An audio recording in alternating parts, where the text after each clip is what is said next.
Hello everyone, and welcome to another horrific game. I'm joined once again by our friends at Brotherhood of the Dice and Infinite Monkey Tales as we play Revenants of the Black Gate, a Mork Borg adventure by Master Games.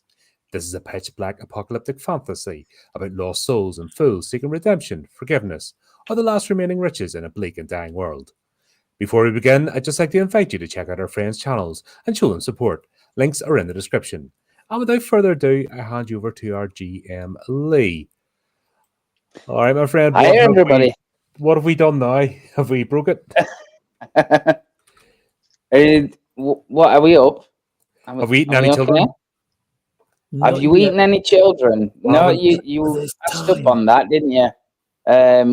So, as a bit of a recap, because it has been a couple of weeks and I've slept, so I've had to do myself a recap. I will put you back in the world, the dark world of Mork Borg. So,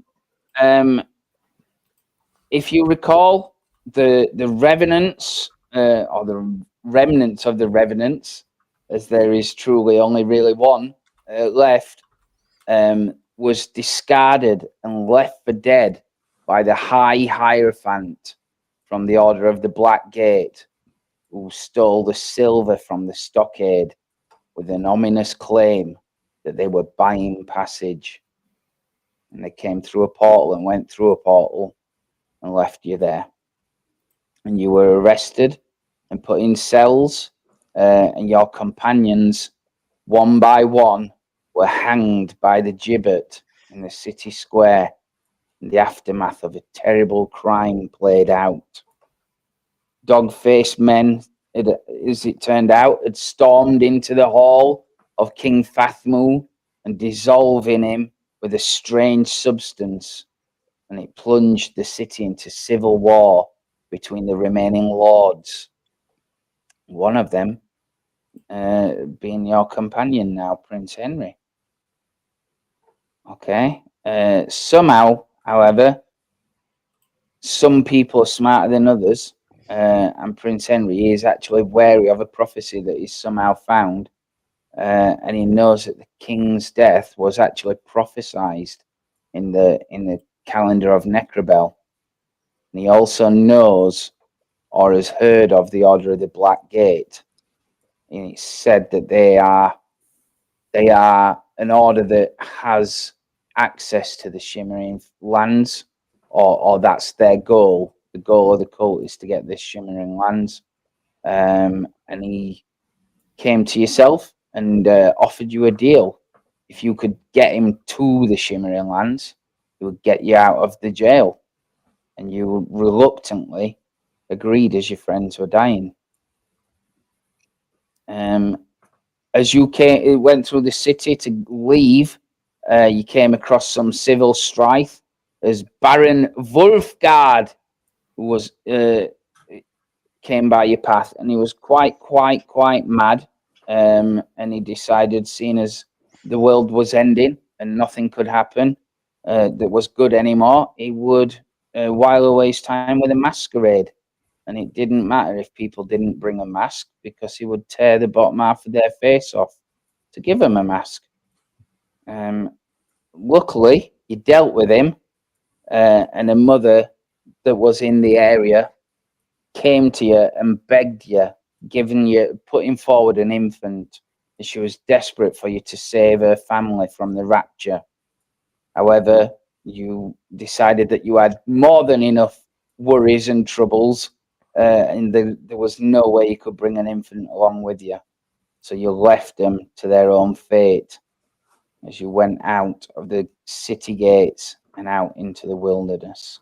As the cold winds of the wasteland blows and the frost and snow fall, you start searching once more to return to the Order of the Black Gate. And that is sort of where we left it. Is there anything you need to know before we get underway? Right? No, I think we're good. So I'm basically acting as a guide because I went. That's right. Away, so we're basically reversing the path, go back through the That's right. And only that I've got an entourage of 2 people as well. You have? I have a fat squire cowardly squire called Hamfons, and an old man jester called Poltroon, who are both functionally Yes. useless in almost every way. Yes.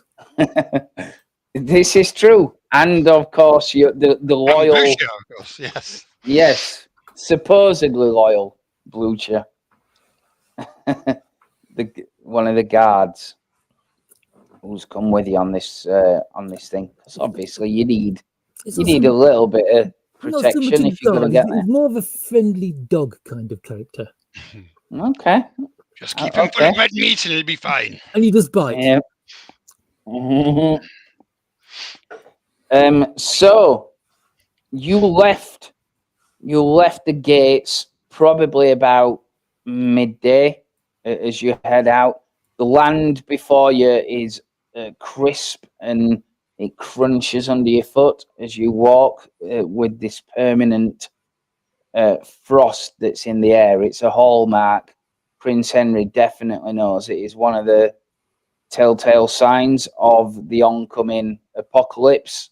This is a frosty wind that's supposedly blown from Bergen Crypt, the mountains to the west, and it will never cease. It will be here forever, according to tales.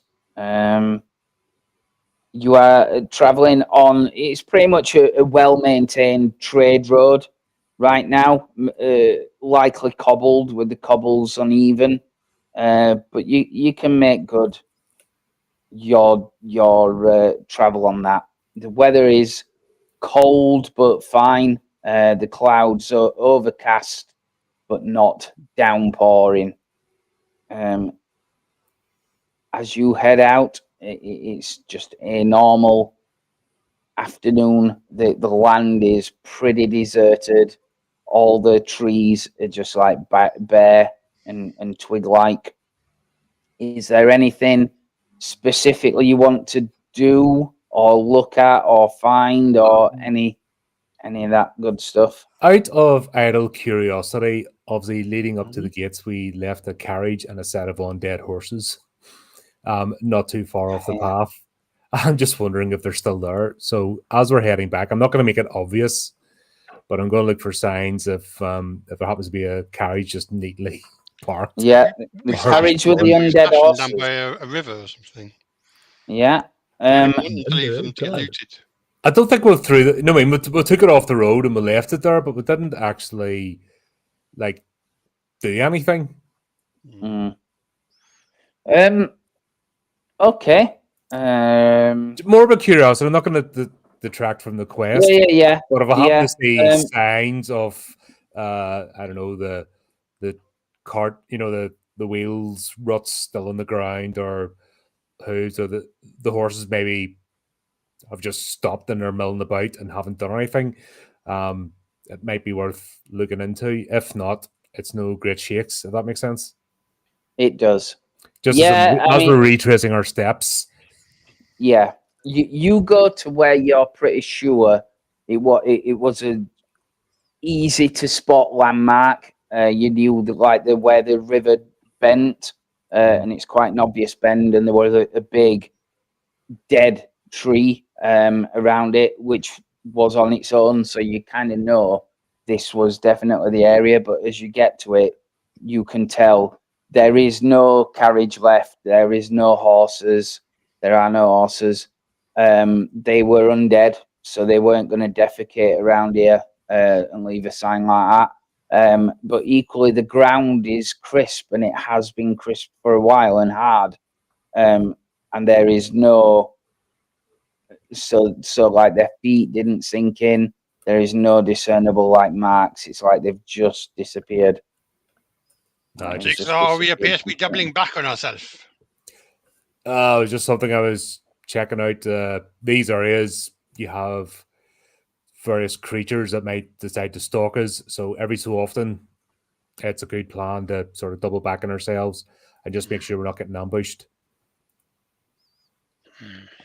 It's a technique we sort of had to develop, especially when we get to the cemetery.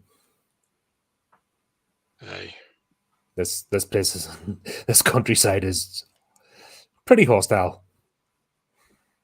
I continue. Okay. So you effectively walk for most of the afternoon. There is nobody and nothing to be seen around here. You reckon it'll be, from your memory, kind of like tea time that you will get to the monastery, because the monastery was on the outskirts of the city, just a little further out. And sure enough, come around sunset, maybe a little bit after almost twilight, you can see, getting to that, you can see like smoke in the air in the distance. And it is a significant cloud. You are still following the path. There is, obviously rises, foothills or whatever rises, trees every now and again. So you can't quite see what the smoke is from, but it is there and it's significantly big. Before getting in line aside of the monastery, I'll relay to the party some of the events about the practitioners are and that demon thing, that attacked. So there's potentially a battle. I urge caution and for us not to get in sight actually of the monastery, but skirt around. I'm not going to need every single detail about the ritual with the snake or anything or what we're involved, but the fact that these people, both the members of the monastery and the people that are attacked, are not to be trifled with and best avoided. And where do you recommend we stay overnight? I would recommend we maybe use the woods. We skirt along, and I'll sort of draw out on the ground, like a sketch map of the monastery. And there was a path around the wall, if I remember, and there's like a wooded area before we got to the monastery. So I'm going to sort of point that direction, heading back towards the cemetery, just not to actually go into the monastery itself, because I don't believe it would be safe. You wish me to camp outside like some peasant or farmer? I'm afraid we've left civilization. This is the way. If you give orders and want us to go into the monastery, I'll not argue. I'm just urging caution. It's the reason you brought me here.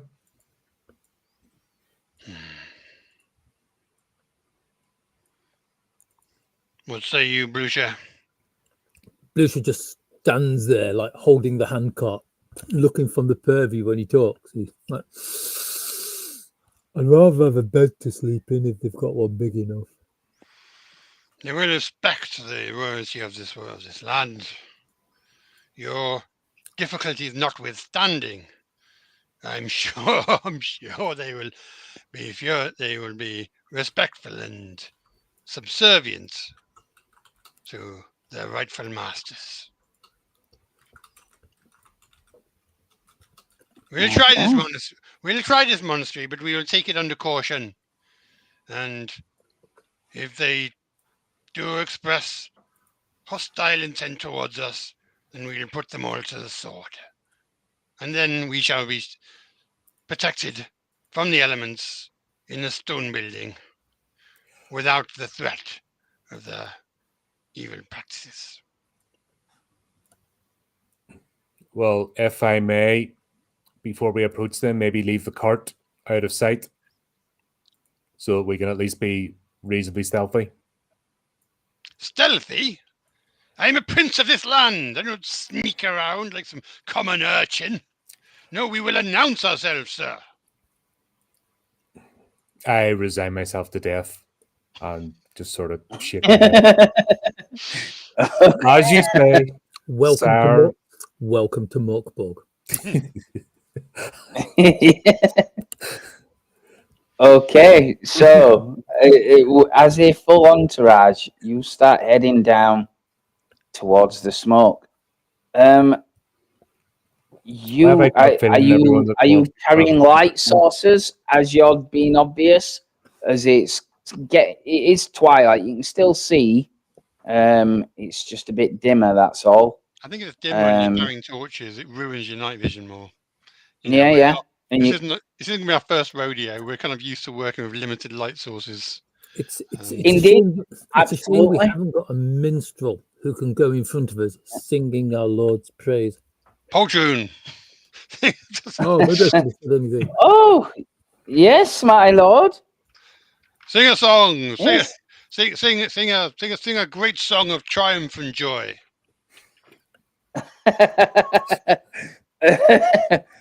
Okay. Brave Prince Harry ran away, bravely ran away. I didn't. You liar.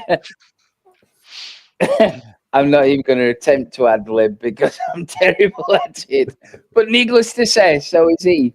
And he does indeed start saying a terrible, terrible song about a tomato that's meant to be about courage. But as you're walking, Blucher, you do pick up on something that you find a little bit unusual. You find part of, in the ground, half trodden and buried, you find like the leather strap of a scabbard, like a scabbard belt. And as you just idly look at it as you pass, because you're like, there's nothing out here, this is weird. In the twilight, as you looking, examining at this thing, you realize that there's like there are depressed footsteps in this part of significant, there's been significant troop movements. You as a soldier know how to spot that, and you can tell there's been something significant happening here. I should tell my lord, my lord. Lucia?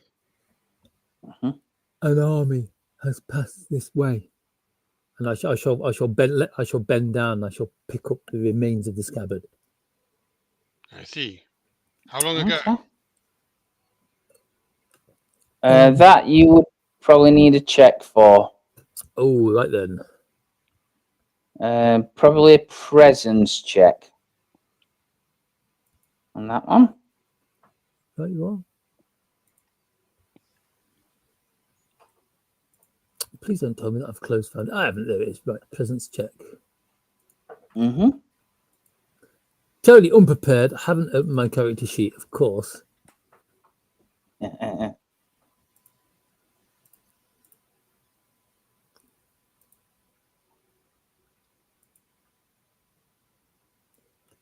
Presence. Ooh. Oh, right. Oh, damn it. If only I've got +1 on that. Right down to the minute.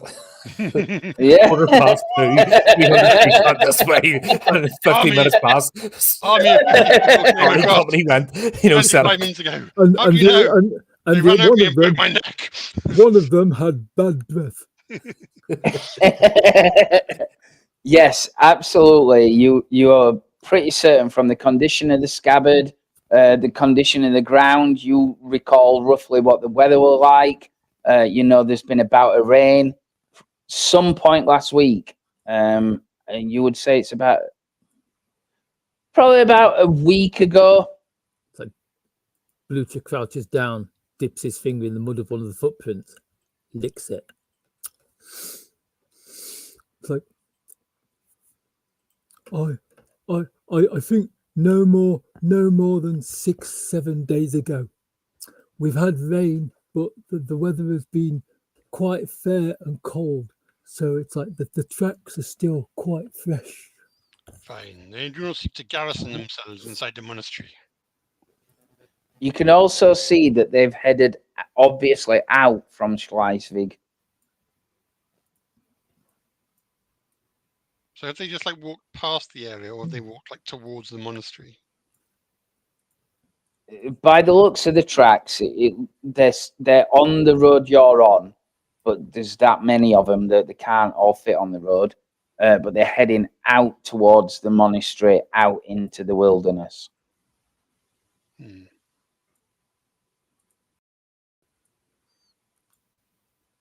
Fine. Then if they did choose to put themselves in the monastery, I was a week ago, they must have gone for a purpose, and either left, possibly to join some cousin of mine in a foolish venture, or they were unable to leave for some particular reason. Perhaps we Okay. should have some form of caution or counsel. Poltroon, sing quieter. That'll do it. I- It's a stealthy song, the stealthy song, the stealthy song. Yeah. Stealthy song all day. He's like, I thought I was singing quiet, Milo. Not a problem. So Poultry never you carry sings on. quietly enough. He does sing a little bit quieter, but yes, he Who's doing the sings a coconuts? highly. Oh, the other one, Hamfund. Hamfund. Hamfund, yeah. get your hands out of the rations. Oh. They have to laugh at us. He's like, boy, I'm hungry, Lord. Bluetooth also hungry because it's you- tea time and people have been talking about trifle. Yes. There is no try. Regardless, you do carry on, although a little bit more cautious.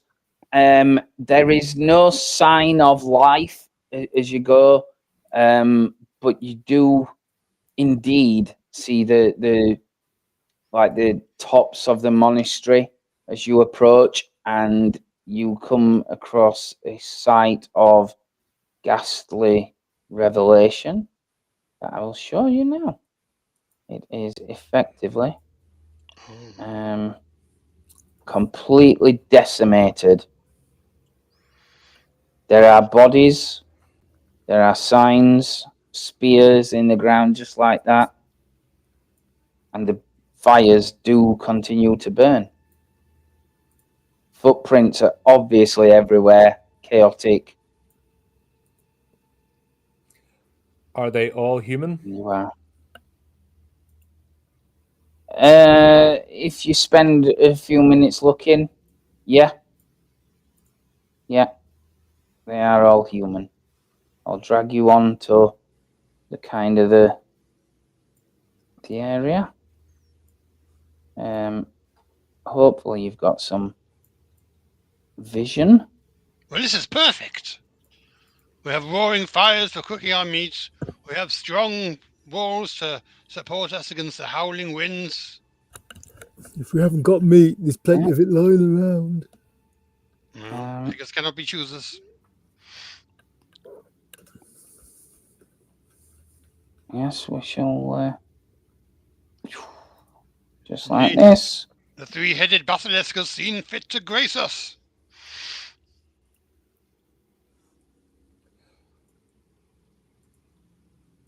I'm a bit perplexed because, like I said, when I was leaving the monastery in quite a hurry, there was an undead horde of demons attacking. This seems to be something else entirely different. Oh, this wasn't your work then? I'm afraid not. I've been very impressed.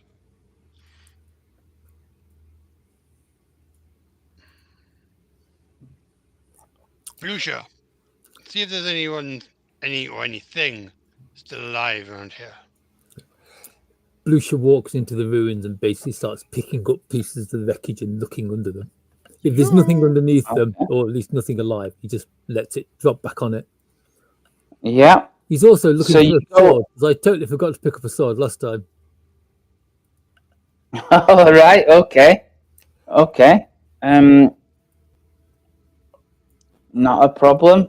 The majority, as you look inside, the majority of the dead are monks They don't seem to be armed or anything like that. The entrance to the thing is has a ominous bust of a horned god with a skull face. Its face has been desecrated and damaged. It did look like it had a weapon in its hand, and it's gone. And the other one has like a cup that's overflowing, but carved in stone. But beyond that, there's just some dead bodies here. I'm gonna This is ratchet. like the main entrance.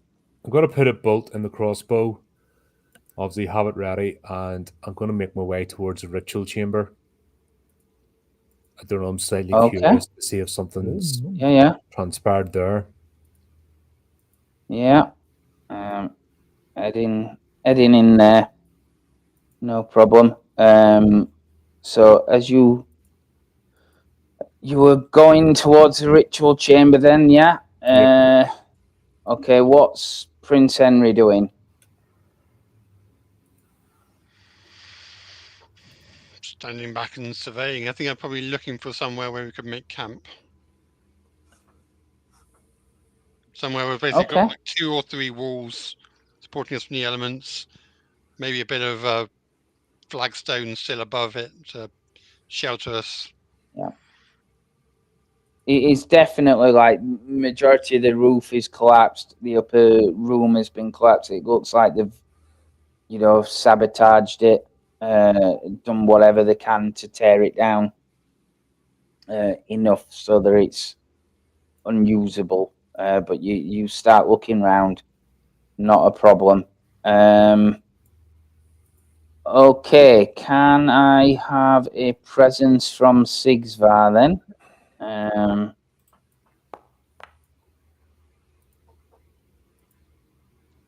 Let's have a look. 15. Okay. Yeah, that's enough. So this brings back unpleasant memories of like a weird ritual that kind of occurred. And you remember the high priest that was like quite mad, telling you to undergo some kind of test. And as you look around that kind of area where he took you, you see at the top there is still behind the altar. It's like a large leather-clad chest that doesn't look damaged, doesn't look taken, doesn't look anything. It's just sat there. Yeah, that's what I was worried about. Is it locked? It is not locked. Is it lockable? There isn't a lock on it, but it is lockable. Can I be evil for a moment? Yeah. How does he know it's not locked unless he tries to open it? I'm looking for a clasp and a big padlock thing in the front. Yeah. And if it's not, I'm going to get something and shove it so that it doesn't open. Fair enough. Okay. Prince Henry, you can make me a presence roll as well.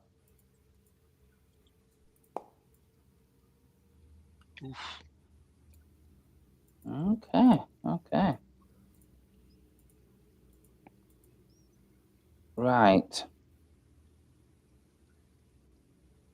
Interestingly enough, when I find you, you head towards this kind of way, and you can see like part of the walls are knocked down and everything like that. But going into this room here, there is what they call, well, it's actually on the next room. It's on the next room, so I'll take you there. We're Do you not have seeing this- rooms. Yeah, on the. That might no. Oh, there we You- go. Right. Okay. That might help. Can you see it all now? Yeah. Yeah. Sorry. Yeah. That was my fault. So Just realized. in this room in the corner, there's not quite enough to have proper shelter, but you do notice that it used to be a dormitory, and the bodies on the floor, they are not exactly normally dead. They're it's something that I think you should make a presence check on as a -1. So you might have to right click on it and give it a modifier of -1. Just as a shock. Oh, well, there you go. Ooh, good roll. Right. You're actually more intrigued at this. As you walk in, you smell like a dusty, it's almost like a tomb-like smell. And as you look around, you see the bodies that are there are kind of greyed and half dissolved. It's like the bodies have turned to dust. And half of their, like the skin is grey and furry. So not just like really old bodies, like I found a Not morgue or anything. No. Mm. No. Hmm. It's like they've been cut in half and then like kind of gone mouldy. But the reason why it's interesting to you is because it's pretty much the exact same like look the King Fathmu had. Ah, When he dissolved, that's pretty much what he looked like. He turned to like dust. was it? Did in other front of people your eyes. did other people get affected by it at the same time, or is it contagious? Does it spread? He was kind of stabbed. You were there on the night, and you remember he was stabbed. So no, it wasn't contagious. Although people were very frightened that it was. Hmm.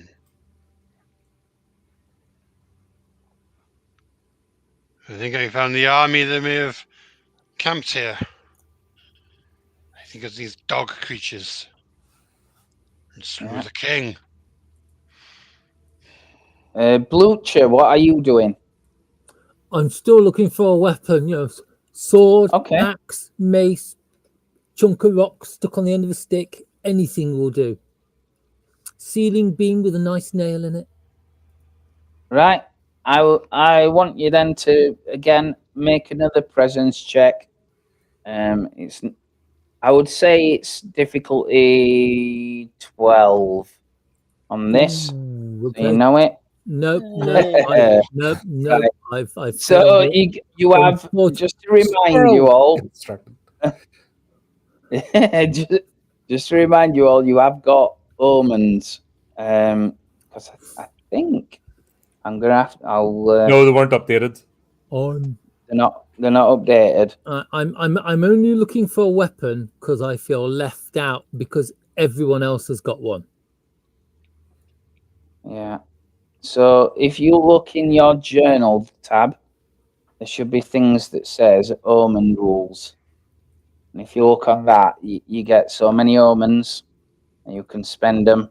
And I believe one of them is to reroll with -5. Four, wasn't it? Reroll the dice. Yours or someone else's. What's up? 2D order reroll. Yeah. -2 difficulty. Sorry. So it would become a difficulty 8. So you would re-roll and it would become a difficulty 8. I'm thinking of saving them when I need them. All right. Okay. So you wander around all over. You cannot find a single weapon. It seems like the army know that pillagers might come and want them. So they've made sure that they've cleaned up after themselves. But I have found a very nice yellow flower, You have. which I will pick and take with me so I can give it to Prince Henry. Yeah. As you're looking and you're kind of like obsessed about finding this weapon, you don't realize until you've stumbled into this room that it's actually it's like an outdoor kind of area that you're in. I forgot to mention that. And as you look up, you hear like a soft, it's almost like a wisp of air, and you can feel the breeze on your face from the ruined like buildings and roofs and stuff like that. And as you look up to see what made the noise, you see there are people here, but not any ordinary people. They are the dog face people. They're not people. They're other people. Yeah, they're called Earthbound, but they were once Earthbound, but now they are absolutely covered in fungal implements. Fungal and they look up at you. And as they breathe out, like spores come out of their mouths. And they start heading towards you. This can only go well. I think so. Mushroom Right soup then. for dinner I tonight, think boys. so. Yeah. Oh boy, mushroom steak, my favourite. And as you saw from the picture, as you look around, there are mushrooms and spores all over this garden. God, I love their hats. All over this place. Yeah, I do as well. I completely love them. But needless to say, they're going to move towards you, and they want to give you a special hug. In that case, I'm going to give you a special cheeky tap on the side of the head. Oh God, the music started. Wait, I can hear music starting in the... Blucher, Yes. Right. Every electric blue. It's just the strings are just really loose. It's like bang, bang, bang, bang. Right then, oh great. Blucher drops into a fighting stance, spreads his arms out wide like a bear, and lets out his battle roar. I was trying to make yourself large so they like run away. That's the idea. Right. So yes, it is actually characters begin because I didn't do it properly. So right, yes, it's for yourself, Blucher. Oh God. Well, in that case, I'm gonna no point in hanging back. I'm gonna charge the nearest one and attempt as delicately as possible to punch his head off. Okay. I like it. You go for it. It's going to be strength, but it's only, I think it's D2 damage. That's all right. It didn't work anyway. Okay. Damn. You do punch him, but like half his body just disintegrates, like knocking down a sandcastle. As your hand hits his shoulder just crumbles into spory dust that bursts into the air, and you can't help but start choking on it. So these are going to get an attack on you as well. So I would, if I was you, defend versus again D2 damage. Defend sounds good. Oh damn it! I did it against D4. Oh wow. Okay. Good old armor. And I want you to make a toughness difficulty 8 check. Oh wow. Okay. You're fine. You're fine. Okay. The fungus cannot hurt me. Blucher. There will be another one that goes to you and does the same. A grey death. It's like great death by walking athlete's foot. What do they call it in Game of Thrones? A grayscale or something? Yeah. Grayscale, isn't it? Yeah. Yeah, so there's another attack coming in, save, defend versus D2. Right, you are. And if they do hit you, make a toughness difficulty 8. Ooh. They do hit you. You take no damage, but use a toughness difficulty 8. Oh, it's only a matter of time until I fail that. Indeed. Don't use your Right, all up now. See So next turn, you can. Are you shouting out or anything like that? Are you too tough for that kind of thing? No, I'm still shouting out and roaring and issuing battle cries. I'm So guessing you that we all guys heard the can hear roar, that. and then we can You rush away. definitely heard that. Yep. Yeah. So right. So it is Uh-oh. enemies, I'm afraid. So you have to make defenses versus 2 of them. And the other one is winning. There's one defense roll. Bloody hell, could the dice roll any weaker than that? You dodge it, so that's you don't need any toughness. Oh dear. Uh-oh. Oh, Right. You take 2 damage. Your armor is damaged. So let me see if I can do it or if it automatically does it. So your armor is actually now tier 1. And you need to roll a toughness difficulty 8. It was custom made out of a dead pig as well. Yeah. First. Ooh. Oh. As it happens, you're probably the best one to take this toughness test. So he rips part of your pauldron off. As they're leaning forward, like I said, spores are just swirling around in the air everywhere as they're coughing and moving towards you. The parts of their bodies are just disintegrating into dust like horrifying mummies. Right, so it's you guys. Blue shirt is very displeased about the fact that this person has damaged the armor that his liege gave him, and is going to go into a bit of a frenzy in the Bruce Lee kind of way, where he's just kind of like punching this guy in the face with a. Okay. He roars at the top of his lungs and basically slams both of his fists into like opposite sides of the guy who's damaged his armor's head, trying to tap his knuckles against each other as his head explodes. Nice. Which, of course, probably isn't going to work. I was going to say, if you roll a 1 and it doesn't, then... Oh, no. I know. It has done it, so you can... it's a D2 damage. D2.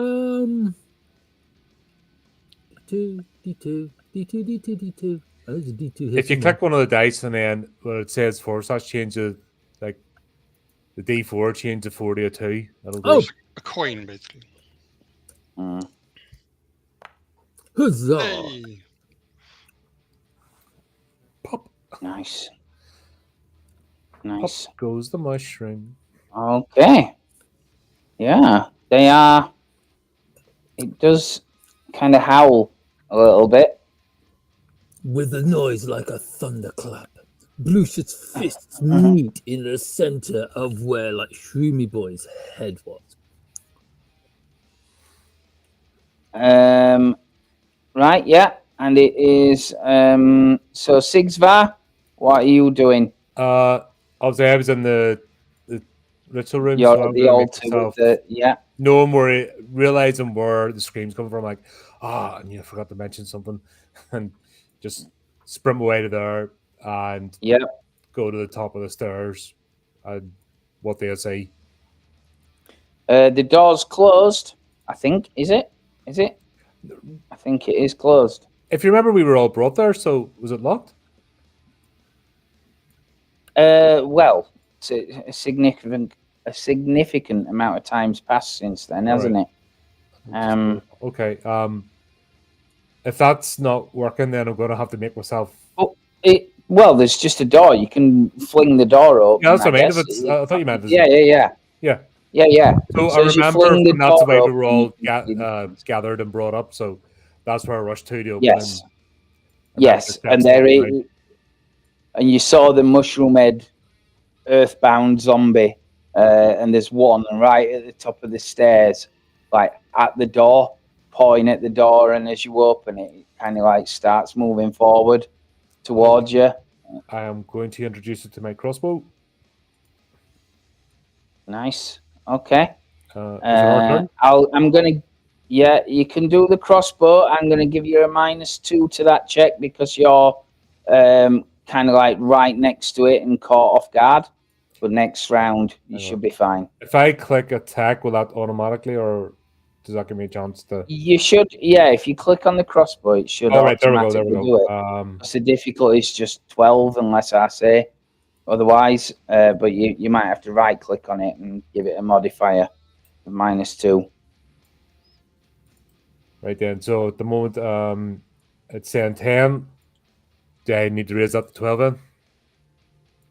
Yeah. From a -2, yep. Yeah. Doink.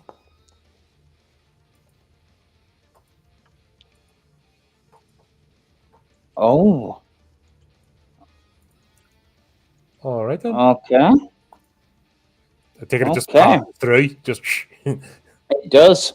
It absolutely does. Yes. And as I said before, part of its body where it's hit just turns completely grey and like grey into sand and just falls away. I That's sort of right. look So, perplexed, as I've just busy shot from the hip, seeing the thing rather than taking an aim, just watching it pass through. I was expecting a dog creature, werewolf. I wasn't expecting a walking mushroom. So I sort of look at it confused for a moment while I try to figure out what to do next. No problem. Right, so Prince Henry, you're in this like dormitory investigating these bodies I'm as you sorry, hear the Paul shouts. Newton, I don't know what strange dialect you've got, but tomato does not rhyme with potato. You're going to have to rewrite that verse entirely. I mean, can I hear what's going on? Probably not. Cause You do hear the like the distant scream, yeah, no doubt. Hang on a minute. Half of the room. I think Blucia's found something. To arms, men! To arms! And then probably moving as my entire go. Okay, yeah. I'll shift you. You're running through the thing, and you can see what you can see, but you can hear like shouts coming on the upper right of your position. I think I'm still in the slums, by the way. Do you know what? I thought you were. It's because I've not actually activated the thing. Oh, there we go. That is why, because it wouldn't let me add you to the. It wouldn't let you add me to the combat, and I think I understand. Oh no, it's still not letting me. That's bizarre. Oh right. I don't understand why I can't add you to the combat. There's two in this good game. monks on the floor still. Yeah, they're just indicating dead bodies. Right, so that's the end of that combat. So next round it is enemies. Okay, guys. So yep. So I think it's going to be Blucher has to certainly defend against 2, and I'm going to make a d6 roll, and on a 4 to 6 he goes after Blucher, and on a 1 to 3 he's distracted by this crossbow bolt that fired over his head. He goes for Blucher, so Blucher has to defend against 3 of them, I'm afraid. Oh well, that's all right. First defense. Yay! You got a free attack. Seeing how kind of like weak these guys are, I'm just gonna like grab hold of the one that's just tried to attack me. But I'll grab him by his weapon arm, My other hand's going to grab him by his very nice hat, and I'm going to rip his head off. In a cloud problem. In a cloud of spores, because these guys have got no blood, which is really boring. If I make my strength roll. I don't. I think it's 12 to attack. I'm just gonna have a look at why. Yeah, I'm pretty sure it's 12 to attack. In that case, I just rip his hat. I rip his hat off, leaving him feeling shocked and dismayed. Yeah, because he's now without his titfer. But do you now have a throwing weapon? I don't. The only weapon I'm actually carrying, the only weapon I'm carrying at the moment is my teeth, and I don't fancy biting these guys for some reason. No. You've not got a throwing weapon, the hat. Use it like odd job. Yeah. That's next turn. You got another 2 attacks to defend against, and you may as well do your defense as well, Sigvar, versus D2 attack. For 1. Oh, yeah. Right, yeah. So, defend. Well, defense must be 8. Defense must be 10. Oh, no, it's 12. It's 12. So you got 11. It's right. Do you know, I'm quite glad that even though my armor's taken damage, it's still kind of like holding up. Surely is. Yeah. And Sigvar's fine. So you both been you only need to do 1 toughness check on that.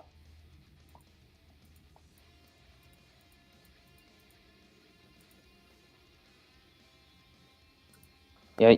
Has it done it? Yeah. Yeah, you're fine.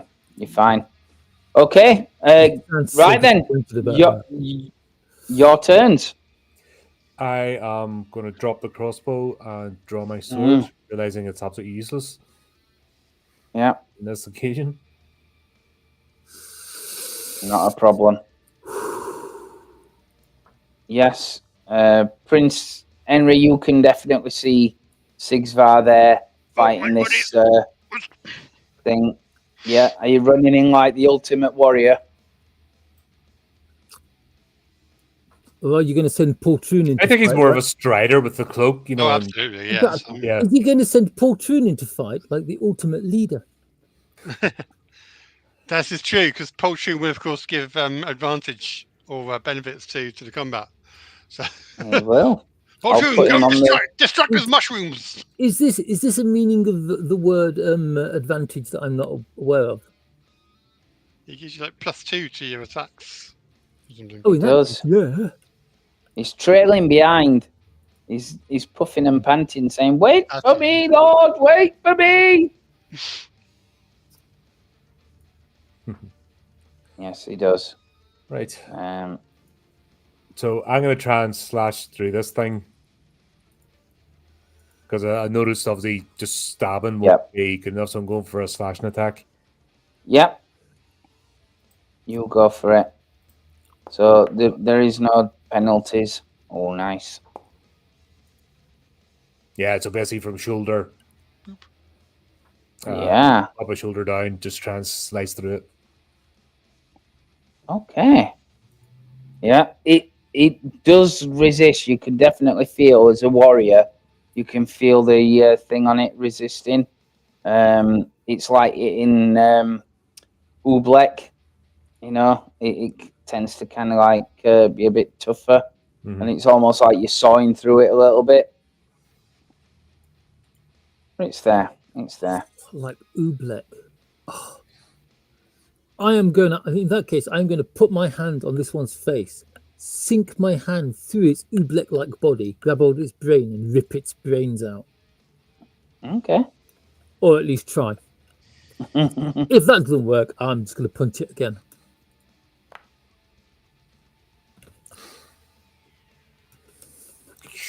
Where are we? Oh, yes.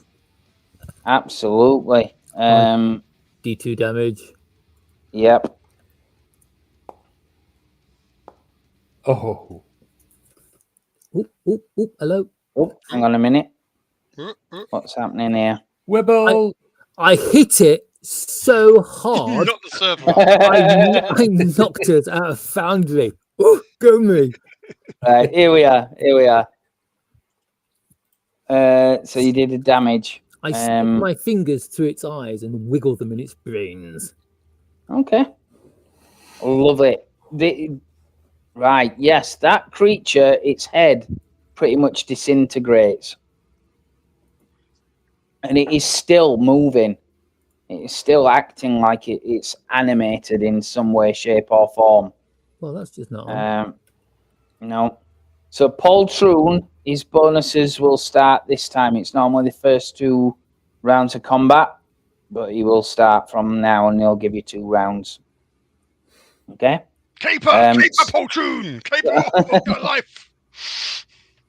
So it's I tell you what it's done, it's booted all bloody combatants out. What's That means we win. for? All of a sudden, Foundry's a pacifist. Didn't I know. see it coming. Because we won. Because we're awesome. There, it's adding you now. Look, it's adding you now. Okay, so next round is players. You have the chance. So as I took the downswing, I'm going to just reverse and go for an upswing. I love it. Right, yeah. Oh, and then I add, take off 2. So bonus. What manner of beast is this?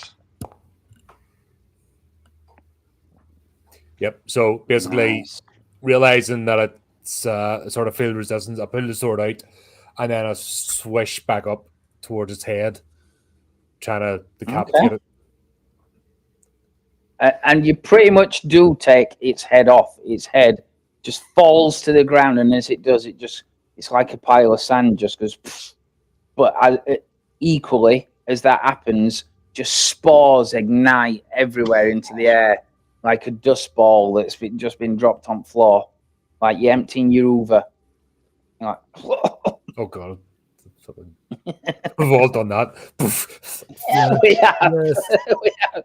That's the most relatable thing I could think that came to my mind. and just as annoying, it's like, oh no. Oh, you The little were. plastic Instantly just dropped off. Yeah.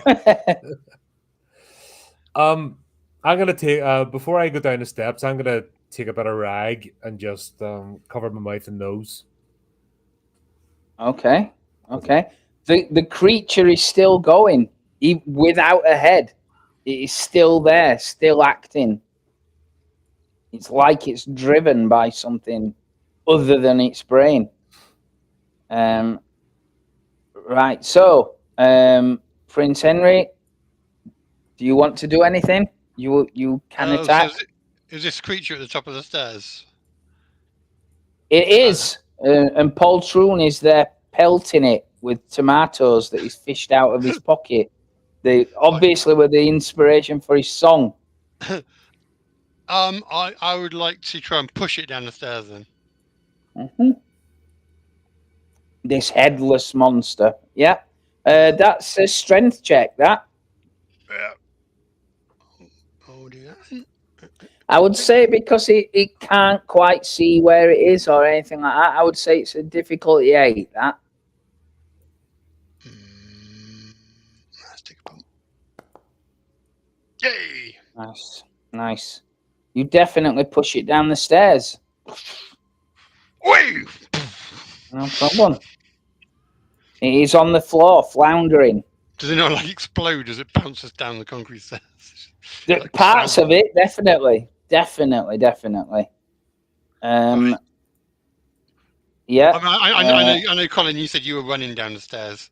So Well, I was running went towards the after it. stairs, opened the door, this thing was there, I shot it, just stepped there, and then we're basically at the top of the stairs trying to just figure out what happened next. Okay, so I've shoved it down. Finish it, Sigma! Finish it! Mm-hmm. Cool. Right, Blucher, what are you doing? This thing's not dead, and Blucher doesn't like that. So Bluch is gonna finish the job. Mm-hmm. I don't know, biting it's a good idea. No, a mighty clenched fist, two-handed blow over his head, down onto the probably what would be the stump of its neck. Yeah. No problem. Once I've reopened my character sheet.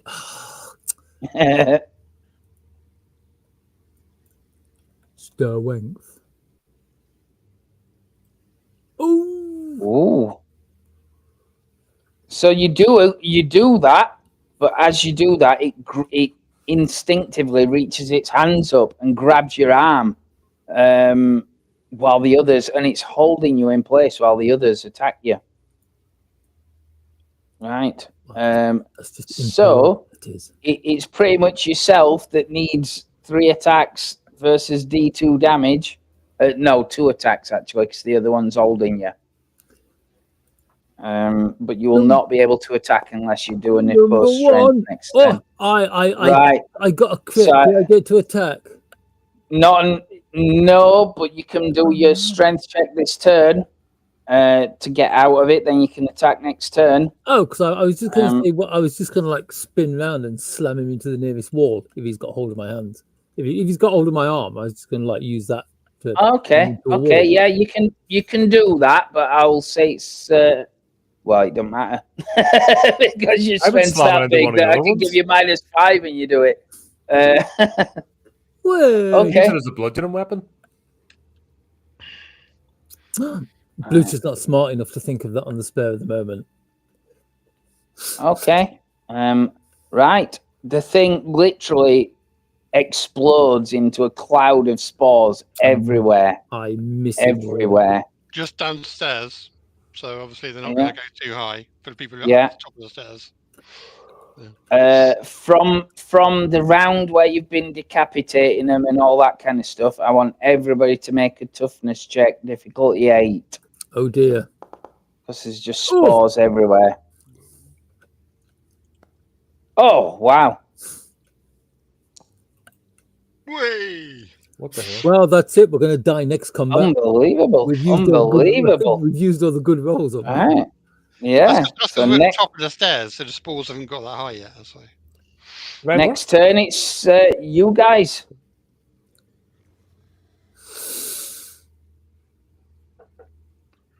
I mean, look at the cloud of spores. I'm not going down into that. There's still 2 guys. Do you know what? I forgot to use Poltroons +2. Oh. Because I'm that busy, I haven't noticed he's there.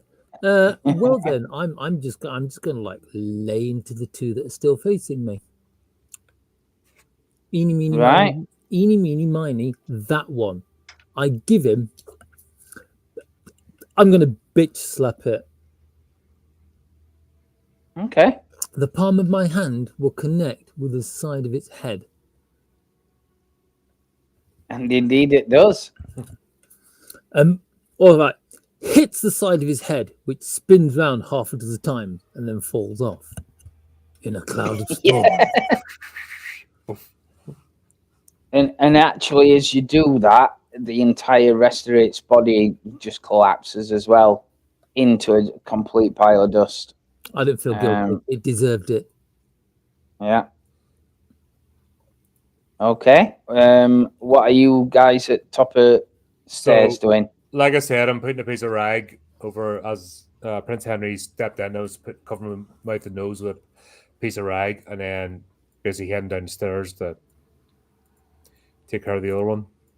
Okay, you're covering Prince Henry's nose. My nose. Oh, right. Okay, so that sounds a bit weird. My lord, allow me to save you while I breathe in this mushroom goodness myself. Yeah. Always secure your own before tending to. Yes. Secure your own mask before helping others. Well, that's what I thought. I was just like, what? No. I was getting ready to move. You said it was still active. So I thought I was going to have to drop that action to deal with it, but then Prince Henry stepped in, pushed it down the stairs. So I got to carry on the original action of covering my mouth and nose.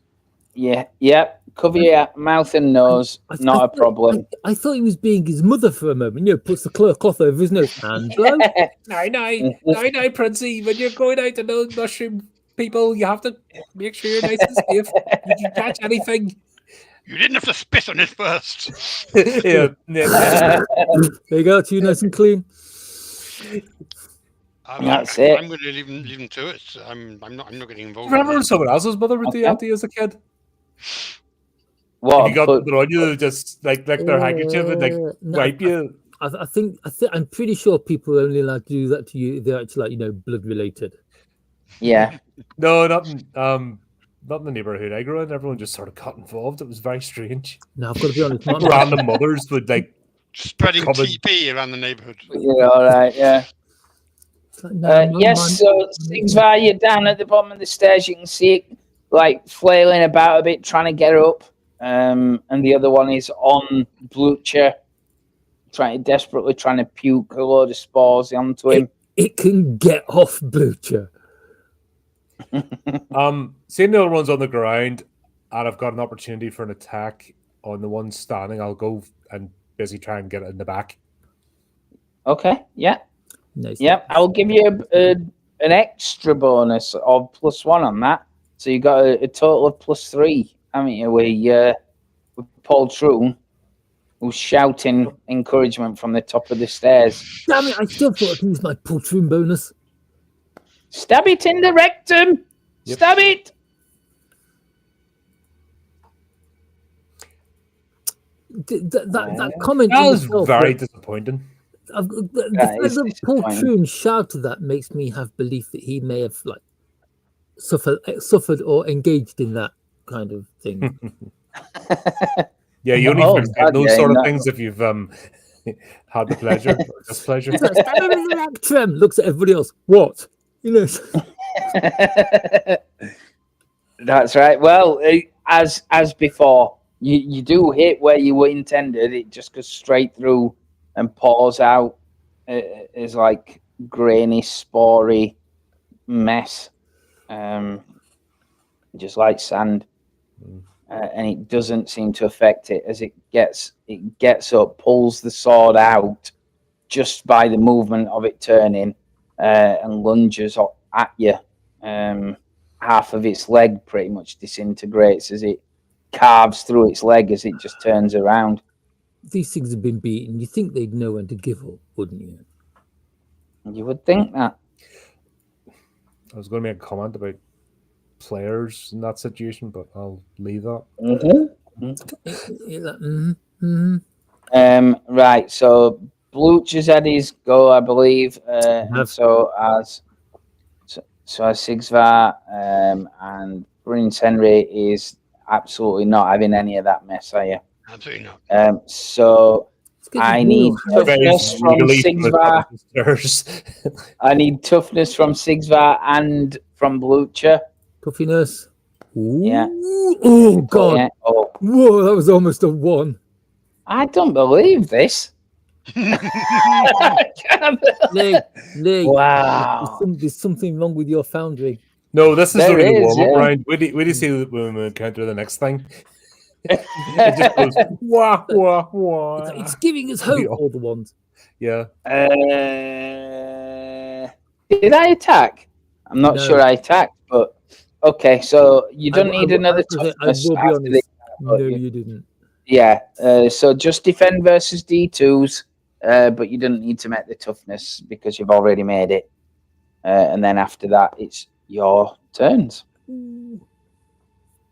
All right, held it off admirably. As you're kind of moving your head away, as it's the spores are just breathed out all over your person. Yeah, so it's lunging at Sigsvar as well with half a leg missing and all that. So Sigsvar can defend versus D2 as well. D2, cool. Got a doink. Oh, or maybe I can't. Oh dear. Oh dear. Oh. It puts its dirty, spory fingers near your mouth and tries to tear your cheek off. Oh well, Paul Shoon, looks like we'll have to go and find some another guide. I'll just close this door here. Yeah. Your turn on the next turn. Not taking kindly to that, I will go for a slashing attack with the sword. Okay. Once again, attempting to remove its head. At least that makes it slightly disadvantaged. Yeah, that's fine.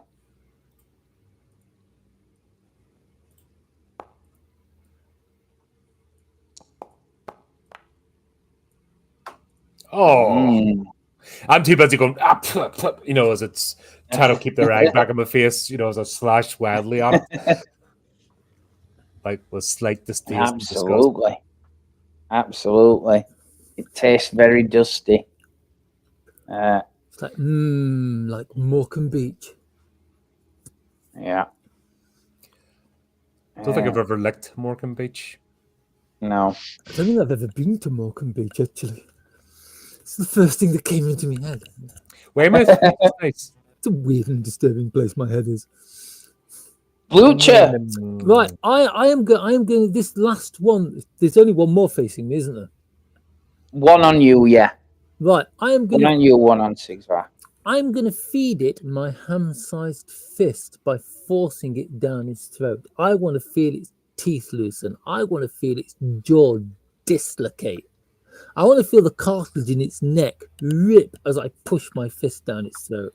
I mean, you're not going to use a powdery I'm mushroom. not going to get any of that because the moment I touch it, it's going to kind of like and turn into like a dropped talcum powder bottle. But oh well, you can dream.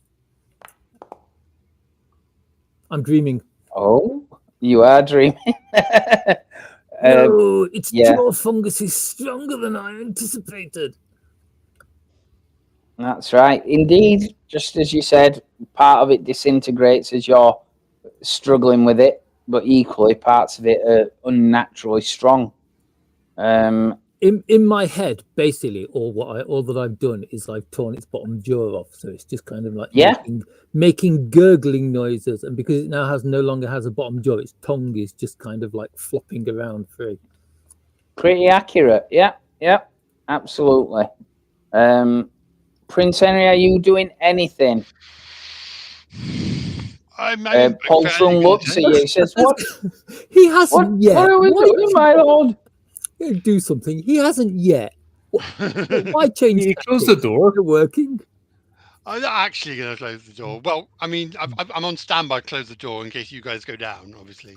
But, if you decide you want to retreat, I'll be there to close the door after you when you've run through it. He's a rear guard in the most rear guard of the sense. Okay, that's fine. Right, so guys in the room need to make a defense versus D2. And if not, a toughness. Yep, so only if you hit on this one. Right.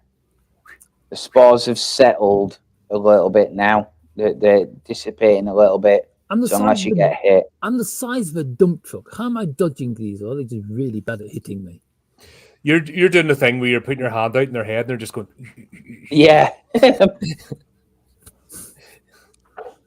Next turn, it is enemies. So once again, please make a defense. Oh. No, that's definitely a 13. Whoa! Wow! Right. So you've both been hit. So you need a toughness difficulty 8. No, I got a 7. Well, you can use your omens. Remember, if you wish to. How many omens did we get for this session? I think it's 2. And you regain them according to my campaign rules after a prolonged rest. In that case, yes, I'm going to do a Roman. I'm going to do a Roman. I'm going to use an omen. That drops it to 8, doesn't it? So yeah, there's different things you can do with it, but yeah, you can lower the difficulty before you roll by -4, or you can re-roll at -2 difficulty. Neutralize a crit or a fumble. So out of all them, it would pretty much be pretty much re-roll at yeah, -2. because it's still only going to be 11 if I change it. Right, plus So it's 2 and difficulty re-roll. 6. So difficulty 6. Come on, you there. get Get ready. Yeah. Yo! Where were Oh, you yes. when I wanted you? You're immune. It's hang on. Perfect. No, if I'm immune, why have I been rolling all this time? Just for dramatic effect. It's like the massive cloud of spores envelops Bluetooth. Bluetooth's like, No, that's it. I think Oh, hang these on, things wait can a minute. affect you, so you've been acting accordingly, not realizing that there's no harm to you whatsoever. That's it. So yes, they do. They're all over you, trying desperately to pour their spores onto you in some way, shape, or form. What Um, way of putting it? it's your turn. They failed. Well, they didn't fail. They hurt you, but the armor that you possess is more than enough Right. to stop these spores. In that case, once again, I am basically going to use my fist to shit down its neck. Nice. And I'm just going to hack and slack. That'll do. Oh, that looks bad. Yeah. Oh my god. That is pathetic. Okay. Okay. They're just knocking down. So, you know, Yeah. I've worked out that just using fists with a strength roll and doing D2 damage is the most effective way to fight anything in this game. What was you In fumbling camp as with your well. fists? Ah! It's like, oh, I split my nail. Oh, Jesus. Oh, the pain. Oh, God, falls over. Okay. Actually, yes, it does die. It does die. So next turn, there is just one left. And it is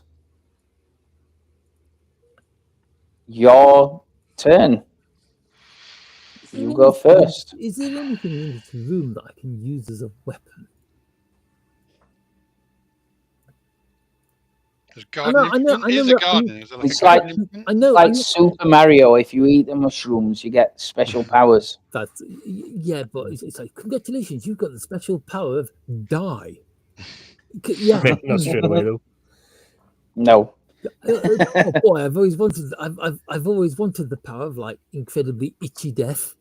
It's like athlete's foot, but internal. Have you seen that powdered mushroom stuff that they use, like a powdered mushroom coffee? Oh, is it a coffee? substitute?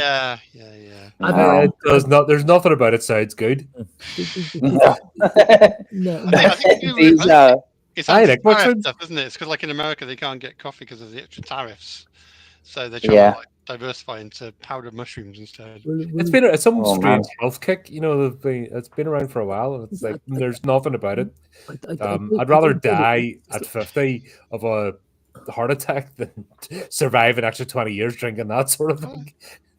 Got away with your life choices, eh? So anyway, yes, it's like cream of mushroom soup. Come on, let's go. Can we not mention dying at 50, please? Anyway, I'm gonna try and dice up some of these mushrooms for. you go for it. tonight. That's it. Try and go like a chopping board. Oh yeah, it slices, it dices. It And turns nothing brilliant into Oh my fry. god! How the No. hell can I Just get 2 damage and nothing happened? That's ridiculous. They're very well armored mushrooms. The sword goes away and the chef's knife comes out. Like oh, that were a defense. That were you rolled a defense. You defended. Oh Yeah, you didn't roll your attack. Oh right, sorry. That would be me. Yeah. Then. maybe do it again. Do you know what it is? The hood's slowly sliding over my eyes here. I'm squinting a bit to see. Well, yeah, you and Sigvar. Yeah. You swing and it deftly dodges, and the sword clangs on the wall. That annoys this is me it. because I don't like damaging swords. Okay, so Blucher, you have nothing on you right now. Well, in that goes, I'm We going can see him. to go and help my new friend Sigsbar Okay. by Go for helping it. with the one that's facing him by ripping its head off. I don't think it's got much of an head anymore, but you could definitely do some damage to it. Yeah. Oh, okay. In that case, just like ripping it off. In that case, Right. D2 damage. As it happens, it is actually enough. I just wanted to see you roll it. Right. It just disintegrates absolutely, completely, and utterly gone. as the victory music plays in the background, I'm going to flex. That's right. I just sort of look at Blucher and I go, I think we should leave this garden. It's not a nice place. Does it have a roof, or is it? Doesn't matter. It's, there is pretty much mostly a roof on this, which is why it's still dry from the elements. They have left this bit alone more than any others. Is it rainy outside? No, but it will have been. Like when the soldiers came, you saw the footmarks in the ground, which means it was softer than what it is now. I mean, now you've taken care of With a those. nod. Now you're taking care of those mushroom boys. It looks like it's going to be a nice place to put our head down for the night. just pop back in, just open the door. Yeah. Jolly good show, jolly good show. Poltroon. Faith in you all along. So Let us leave this place. is that all of them? I think we should scout the garden just in case something sneaks up on us then later. Actually, I mean, if it's all dry, you just set fire to everything. I was just about to saying there's a lot of burning embers and so forth. It might be worth grabbing a few makeshift torches and maybe scouring this garden and just making sure nothing is mushroom wise Yes. able to reanimate or come back. Yeah. You can do that if that's what you wish to do. Yeah, so that's it. I'm gonna get like we'll get some.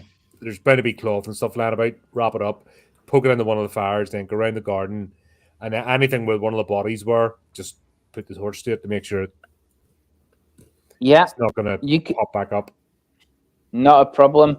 You can tell that these fires make like a strange, ghostly hiss as you put whatever stake or bit of spear handle or whatever that's been snapped and left in the ground. You can tell these are like not quite normal fires, certainly to have been burning for a week. But yes, you touch the mushrooms and it's like dry kindling. It just whoosh straight up, travels like a tidal wave across this room, igniting all the spores and all the mushrooms, and pretty soon it's like a raging inferno. Hopefully not with us at the middle of it. No, you move out. Move out before you do that. But yes, it will die down, but it's got a horrendous, musty, burnt smell to it. And Poltroon will kind of weakly protest and say, "I'm not entirely sure it's safe to stay in there, my lord.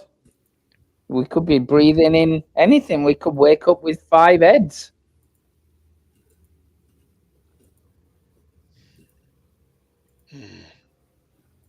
Yeah, perhaps we can find somewhere less infested. Yeah. And indeed, eventually you can on some of the things near it. You do find a room that's mostly covered. Best part of it is undercover.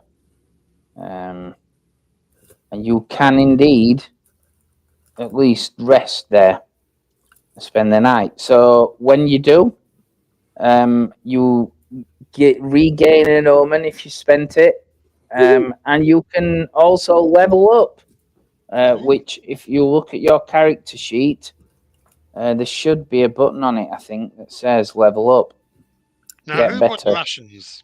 Get better. Is it under? Anyone bring the rations? Rations, anyone? Well, we did Well- bring a cart full of. Where they in the cart? I have a wagon, but it has 0 out of 15, so I think it's empty. Oh yeah. Is it this button that says get better? Yes. Well, If you do that, it should re-roll your stuff. So some of your stats may go up or down. Yeah, so it tells you on the chat sheet what's happened to you. right. Mm. Oh wait, what? And then where's the level up? But Yeah, it just Wow. says get better. Oh, is that it? Strength's gone down, but Yeah, the everything button that else has says gone get up. better. But not. I seem to So have you're done- obviously starving, Blucher.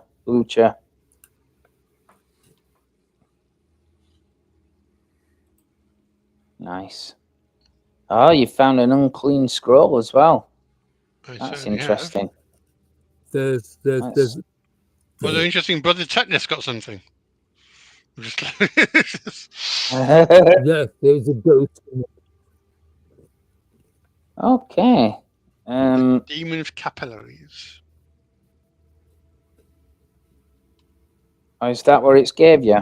Yeah. I didn't One- realise it assigned you. Well, I assigned it to Tetanus rather than to Henry, unfortunately. One creature suffocates for D6 rounds using D4 HP per round. Nice. Yeah, let's.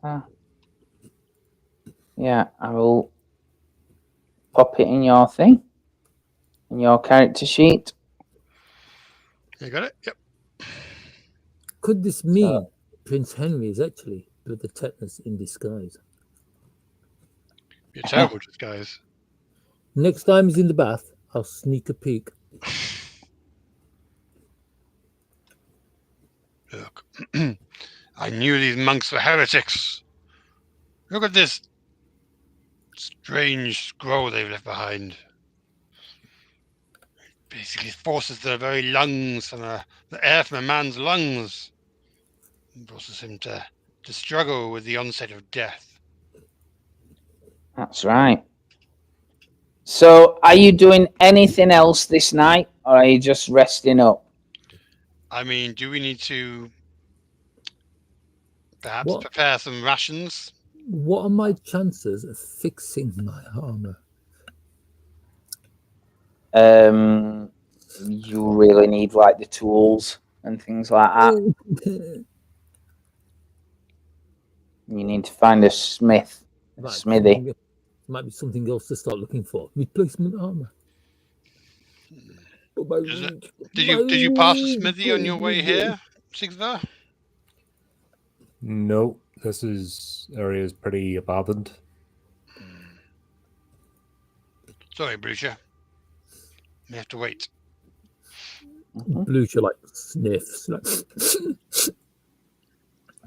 Why don't you go and find a bone to gnaw on or something? Alright. So the night passes without incident. Other than that, and you wake up in the following day to the sounds of a terrible, terrible, terrible storm that seems to be getting rid of the frost, but replaces it with misery. You see, Sigvar, if we've been sleeping out in the woods, we've been drenched by now. And indeed, all the land that was crisp yesterday is now a quagmire that you're sloshing through. as you said, if you have a ration, you need to mark a ration off your character. If you do not have a ration, I believe it's a toughness check, which I'm going to check now. I'm going to. Rations? Rations? What rations? Yes, yes. I have 150 silver with no rations to buy with it. I appear to have no rations either. We really should have planned this better. We could always roast poltroon over the fire. I mean, there are lots of dead monks around. I'm not fussy. I'll sort of question what's in Yeah. the cart that has been living along with us the whole time. Poltroon's loot. Just, It's a very Yeah, big loot. it's Poltroon's belongings. That You bleacher need to thing. roll a d10 as well. One of you, please, and tell me if you get a 1. No, d10. You want to do it? Oh, there's I'll do it. I don't mind taking the blame. that Never mind. was my hunger check. I'm pretty sure that's 20. All right. Oh, yeah. I'll make my toughness check. get Okay. eight. Right.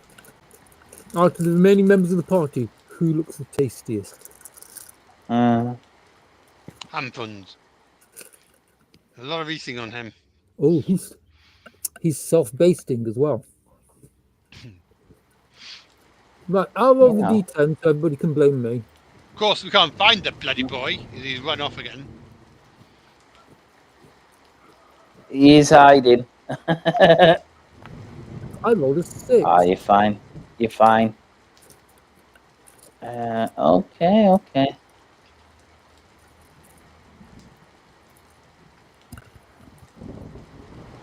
You know, I thought it was in there, and it's just not. I was sure that they were in there, but did anybody fail a?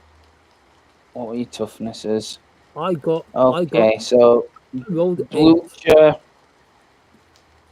Okay, so Blucher, I will say that your toughness is -1 until you have some food. Right, yeah, I will make a note of that. Okay. Yeah. Okay. So, like I said, outside is absolute torrential rain, and it is deafeningly loud. The rainfall. Sigstar, where will we encounter next on our journey? Oh, God, I'm trying to remember now. It was a village with the man with the lantern head, wasn't it? Yeah, that was the stretch between the monastery and the edge of the cemetery. That was about a day's travel, wasn't it? Mm-hmm. No, we'll get to the cavern, the canyon next.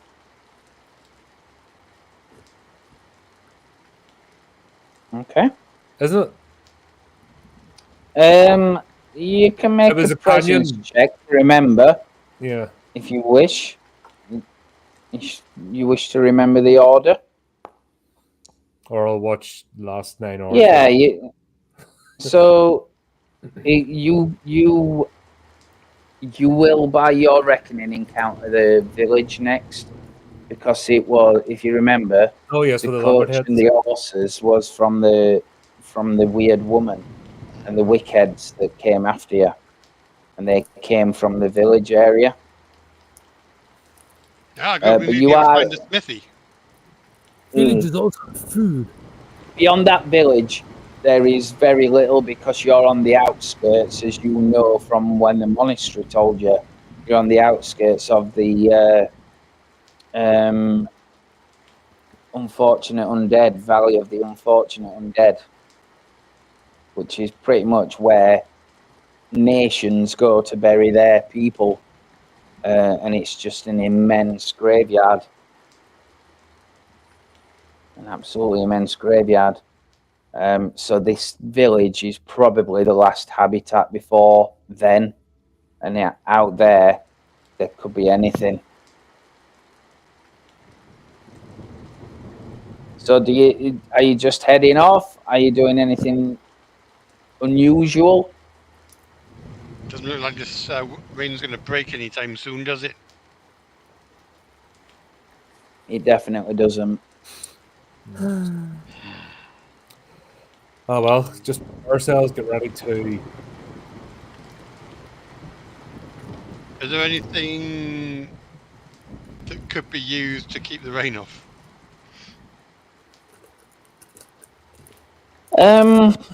Fortune Yeah, still. there's there's bits of canvas and hemp sacks and things like that that are still around that escaped some of the fire.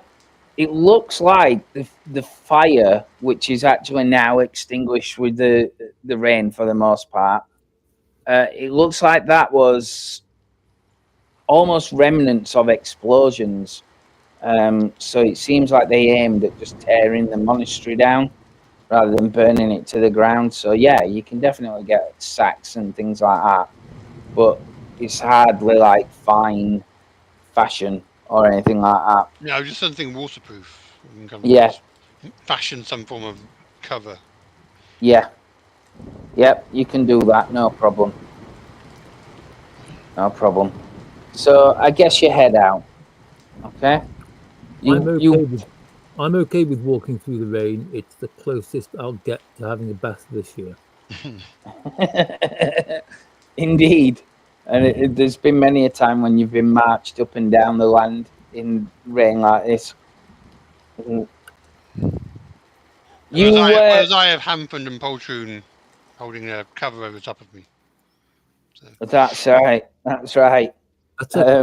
I got it in my head that Poltroon's only about 3 feet tall, though, and perfectly. No, he's a really rangy old a man who's like 70s. I imagine him being perfectly 3 feet tall and perfectly round for some reason. That's Hampond. Hampond is the small fat child. Poltroon is the old man. Skeletal man. Yeah. They go with you, obviously. You walk through most of the day in this storm. It is probably about tea time before it stops. You continue on the well-maintained road that continues out into this land. The further you go away from the city, the more into like disrepair it gets. Cobbles missing or disjointed, things like that.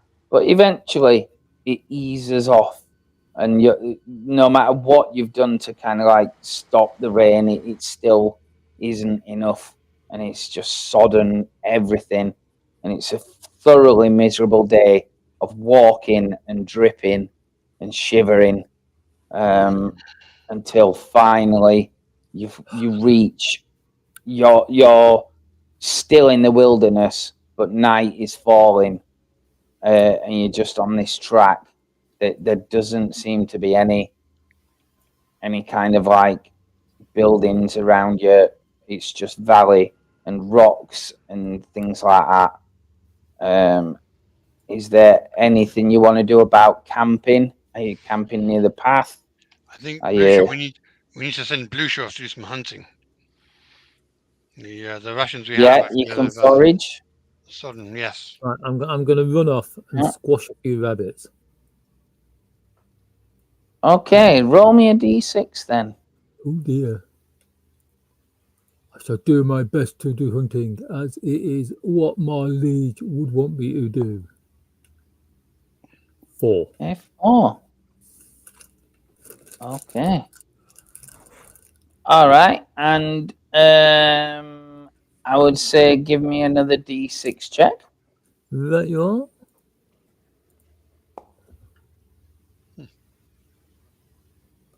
All you can hear is like Blucher thrashing through the undergrowth and the grass, howling a bit like a wolf. That's it. You find that there are actually very rare in this area, but there are a couple of what look to be unmarked graves. As you're foraging, you can see in the distance there are these things. They're almost like dogs. And you'll have encountered them before. They're called gravelings. And they're a little bit like dogs, but they've got opposable thumbs and they can use things, like tools. And they've pretty much dug these unused graves, unmarked graves out to get to what's down there. And you can see that a lot of them are quite muscular, which means that, it's tender meat. Yeah. And it seems like there's about 4 of them there. So certainly enough to go around. How do you intend to catch them? Unawares, hopefully. Or do you intend to catch them? Is it the only food I've seen so far?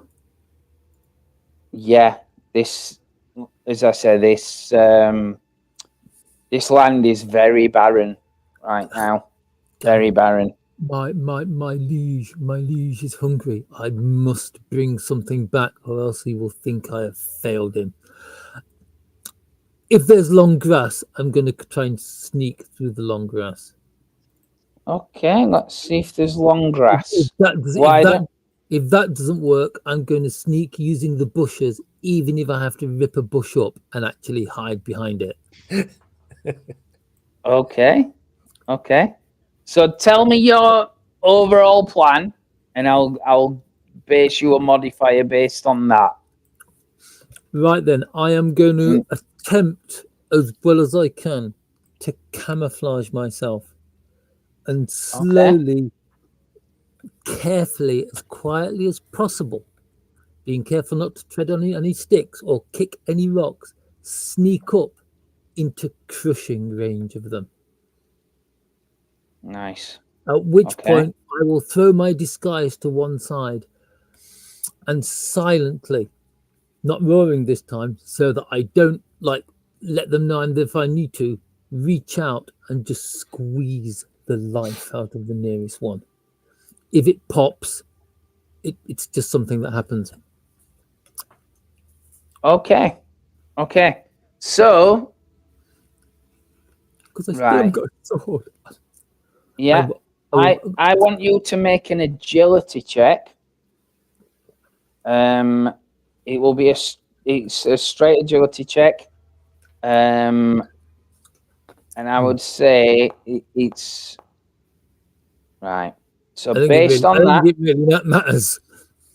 Yeah, based on that, you definitely get one of them, and you definitely strangle the life out of it. Indeed, until its windpipe is completely and utterly crushed, and you can feel the spine inside just crumble into bits under the force of your ham fists. Lucius smiled, revealing his broken, jagged fangs, and squeeze a little bit harder, and gives it kind of like a playful shake, just to make sure. Fantastic. You spent so long crushing it, though, that the others ran off. And in the end, by the time you filleted it, I got carried away. There's just enough rations for one for each of you. Pretty much one from each arm and one from each leg, and that's about all you can salvage out of it. But what about its liver? That's a poultry in an ham fund. Oh, fair enough. Yeah, they get the innards. Yeah, that's right. So you get one ration each for that. But then again, you face it the night. Are you just camping off the road in the wilderness near your cart? Are you looking for somewhere? Anything like that? Is it still raining? No, but obviously the ground is a bit wet and damp. Yeah. We're past the village, or we're not there yet. You're not there yet. Right. Or you may have passed it, but you hadn't seen it. I would say off the road, off the path. If he needs to, we can like clear off the bed of the handcart, and our liege can sleep on the cart. So in the cart. And just put the old canvas on top. Under the cart, I mean, No, I think that Okay. the canvas can now be used as a ground sheet. Probably. So we're not lying actually in the mud. I don't know, Sigthar, you've got some rudimentary woodsman skills and can fashion some form of bivouac or something. Um, You have an axe with you. not really, because I had the bare basics, because I had the stash gear, and Yep. we used most of it up when we got into StreamYard, so Yeah, that's still right. got my pipe. That's handy. pipe. Yeah. I don't think we need plumbing. I'm not going to be here that long. No, I'm at Do the you- smoking pipe. Do So you have any tobacco? no, To go with that's the pipe? the thing. I don't think I've concluded tobacco with it. So No. I can wistfully like Try some mushroom powder. See how that works. Ooh, oh no. I didn't thought of that. Oh my god. so it's like Okay. I suppose great just taste. trying to So- remember the area and where we sort of camped last time. That's what I was going by, trying to find the spots and going by the same speed, traveling distance, trying to hit the same spots on the way backwards.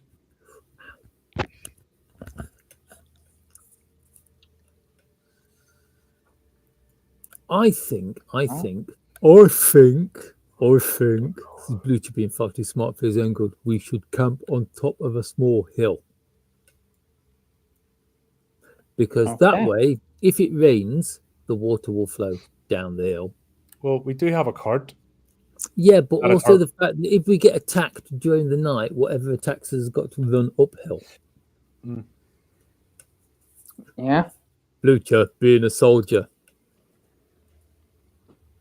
But obviously, cart, tarp over the side, use it as a lean-to. Right. You can definitely do that. Off the I would say path, so there's any travellers we're not immediately sticking out. so. I want you all to make a toughness difficulty 6 check. It's not hard. It's just to make sure you get enough rest. 7. Which Every just- time I click it, it just automatically rolls. crazy. I suppose. Yeah. Yeah. You definitely all get enough rest. It's by no means warm, but it is marginally dry as you do that, and that is fine. That is If I fine. wake up and Poltroon is snuggled against me, I am going to break his neck. You pretty much see every hour of the night as it passes, but you do get best part of probably 4 or 5 hours at the beginning, enough to get a bit of rest. So, day 2, mark off a ration, Easy which come, easy you've go. gained. So it's your ration that you gained. Somebody needs to roll me a d10. Don't get a 1. I did the last one. All right, I'll do it. He Got said, it! "Don't." Oh god! Oh dear! Oh dear! Oh dear! Did Let's I have a just bell trigger the call. apocalypse? Ooh, bell. yeah.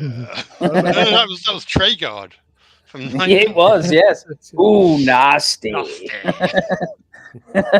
Right. God, season. Wow. Wow. Remember Wow. we did weird Right. stuff towards the last season or two of that. I can't I would remember. say, like, whenever little goblins come around and put ropes around you, it's like left elbow back. Right. So somebody needs to roll a d66. Someone else can do that. Oh, okay. I think just put Prince Henry, Just make one up. a then royal you should decree. be. Seal our fate. 43. 43. So 4 and 3. And everybody knows whatever happens, it's not my fault for once. The problem is I ain't got my blooming reading glasses and I'm struggling. Just bear with me a second. I use the excuse. Normally we I grab my reading glasses. Oh man. I'm just going to nip and get him. 1 second. 1 second. I'm not sure I have my rolls of reading glasses at his young age. Shocking. I know. I've got him. Right. Here we are. Okay. I might stand a chance now. Might stand a chance at it. So it was a shock when I realised I needed them, I'll tell you. Right. Do an eye test at some point. I'm starting to squint a bit and get headaches when I'm reading for too long. I've been wearing glasses since I was 11. Oh, I've been reading so long. I'm getting so old. My eyes have corrected themselves. Yeah. Look to the west. Forth comes fire and a horde, and the kingdoms burn. Right. That's interesting. In other words, Tuesday. Yeah. As I've completely disorientated, his west where we come from, we're going to. Right. Just that notion of looking back and seeing where Slicevig was just erupt into flames. Fire. I mean, to be fair, it was going that way anyway, with all the civil war and everything.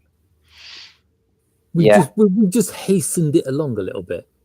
Yeah, that's right. Okay, so the weather is fine today. Again, it has returned to the crisp frost. All that rain that fell yesterday is now completely and utterly frozen. There is a very chill breeze in the air. You're still on the trade road, and you carry on regardless through the thing. Little do you know that elsewhere in the land there are hordes of slaughtering bands heading your way. You, by mid-morning, do see something. The land goes, the path goes down into like a bit of a valley, and you see the outskirts of this village. That looks very spiderwebbery. You reckon? That looks like a lot of no. Right, there's lots of places to shelter here. There's a little bit of possibly maybe in there as well. There's a lot of like rashes and scratching at best, and possibly ended up in a cocoon, getting the insides drunk out of us at worst. Yeah. If you remember, there is like a couple of houses at the top that lead on a path down the hill into this village. So you're effectively at the top of the village.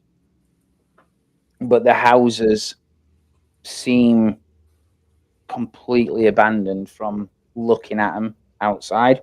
I don't think you're going to find your blacksmith here, Lucia. Things never go my way.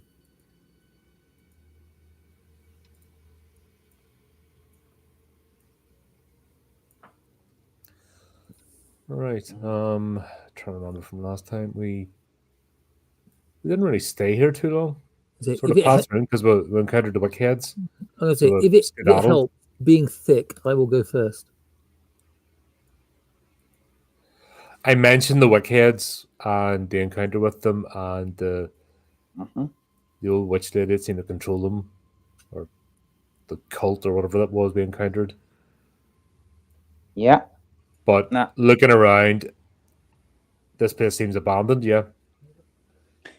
It certainly looks that way. I mean, you haven't gone into any buildings or anything, but it just like what it looks like on the picture, you know, it seems to be a bit worse for wear, like it's not been upkept. Yeah, that's what I mean. On the way there, it looked a bit more put together and as if people lived in it. This is looking different.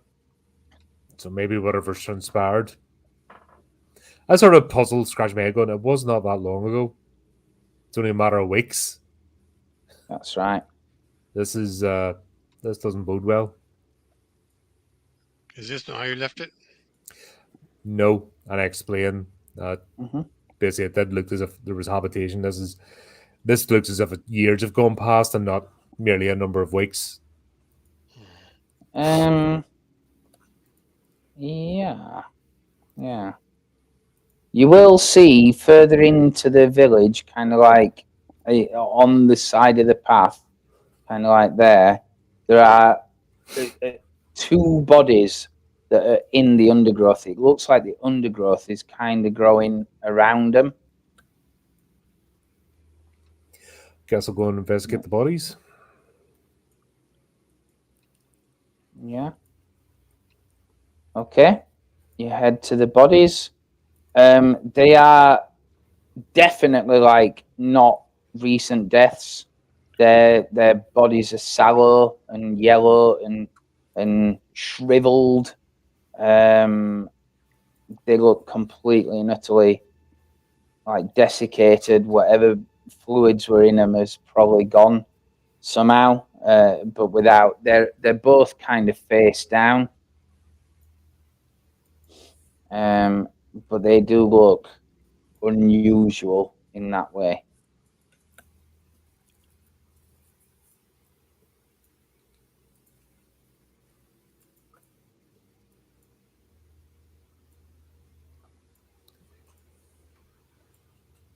Right. Suppose just What check do you wish to do? cautiously, building by building, making sure there's nothing here that's going to ambush us. You take one side of the Okay. street, I'll take the other. All right then. Okay. Are you like looking in things? Are you doing a detailed search? Are you just walking around and having a look? Basically checking any doors that are open Okay. Okay. and So just go on. gently, not knocking doors or anything, but just seeing if the open. Get any sign of people. All right. Yeah. So do anybody who's searching can make a presence check. I will roll. Okay. I will fail badly. All right. So we're both doing it, it's or not just one? showing. Anybody who's searching can make it. You take one side, I'll take the other. Yep. It's not showing up on mine. I rolled a 1 + 1, which is 2. I got 18. So Okay. Lucky you, possibly. Right. Okay then. Yeah. So Blucher doesn't particularly find anything of use. All you can tell is that this entire village, pretty much every single house, is empty. It is completely as it looks, completely devoid.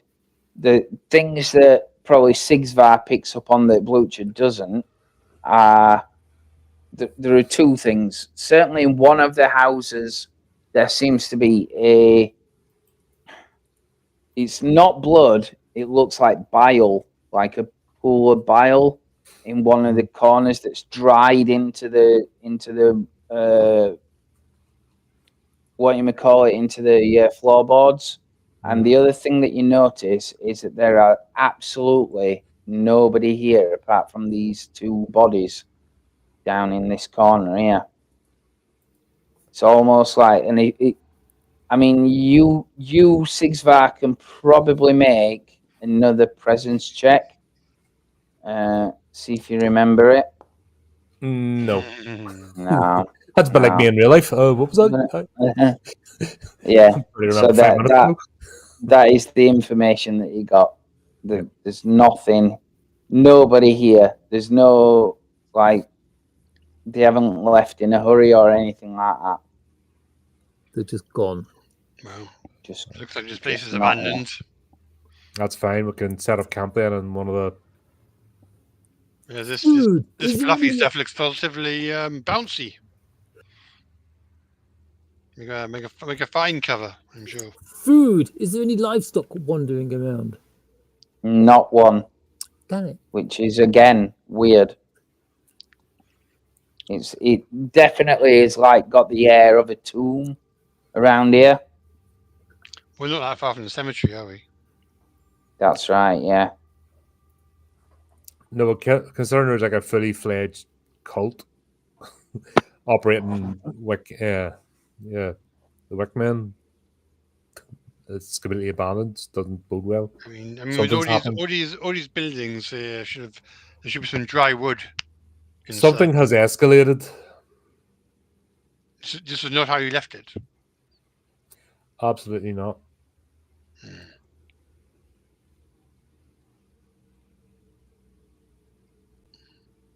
Is it getting dark? Yeah, it's best part of the day here. It's I wouldn't say it's getting dark, but it's early afternoon when you get here. I mean, what say you, Sig? There should we press on, or is here a good place to rest? You know this journey better than any of us. Here's a good place because after this, it's pretty much grim until we reach the cemetery, and then I'm afraid we're using tombs. Is there anything here we can use for our journey? I suppose the only thing we do is look, go and scavenge. Yeah, that's right. You can scavenge. If you're looking through things, I'll give you an agility check. Go and see if we think there's no one here. We'll start kicking a few doors. Oh, okay. I'm like, I'm doing Batman. I'm like using my grappling gun and like swinging through the. Yeah. Nobody likes to show off. Yes. Are you constricting your search to the buildings? Are you looking elsewhere? I'm looking around the back of the buildings, basically skirting around the entire village. Now that we know it's bad on the inside, we're going to skirt around the outside. Yeah. Are you checking the bodies for anything or anything like that? I'm not. I'm moving. Like I said, I'm going to go around the outskirts of the village. Okay. Yeah.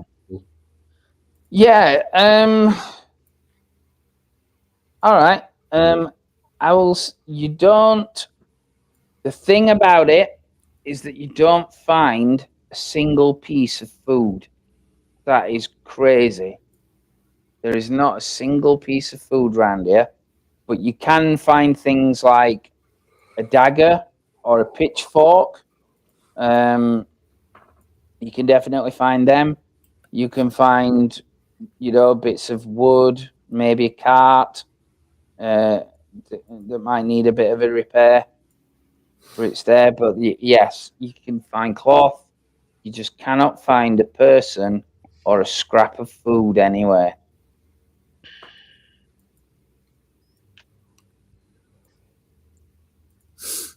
But one thing that you do notice as you're going around, you do see drops of dried blood on the outskirts of one of the back of the buildings that's further over here.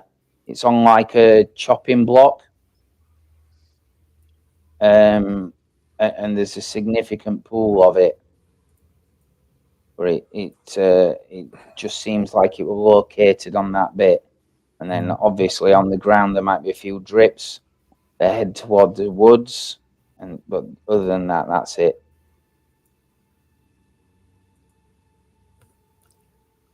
Oh yeah.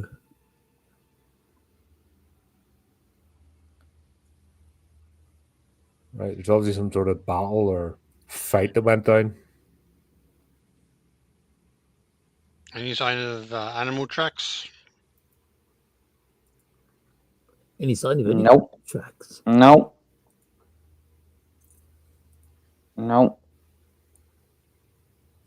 Perhaps we should rest here and then be up with first light.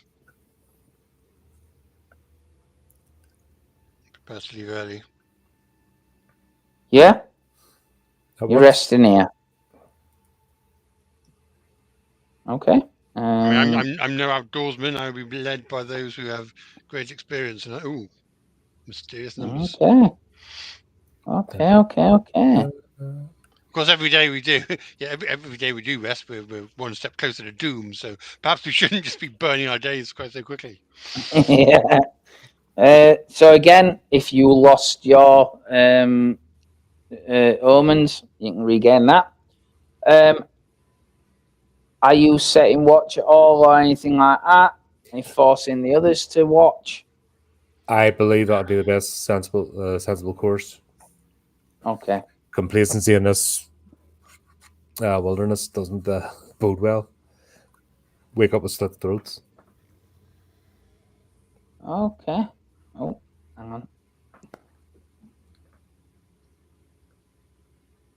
Right. So, on your watch, Sigsvar, it is pretty dark. Probably about, you might say, the witching hour, about 3 o'clock in the morning. You notice over the fields that have like a low hanging shroud of mist. You can see like a ghostly yellow flame light that seems to be approaching. It's almost like a solitary candle in the night. And it just like glows off all the mist.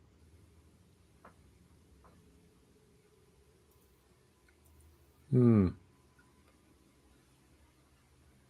sure it's nothing serious.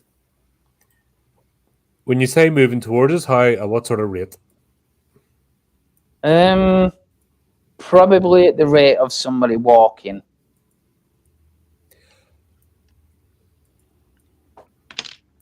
Right, so in the morning it'll not be anywhere near us, or is this everybody needs to get... Yeah, it's coming towards the village, and it's pretty much from like the woods outside the village, so it'll definitely get to you.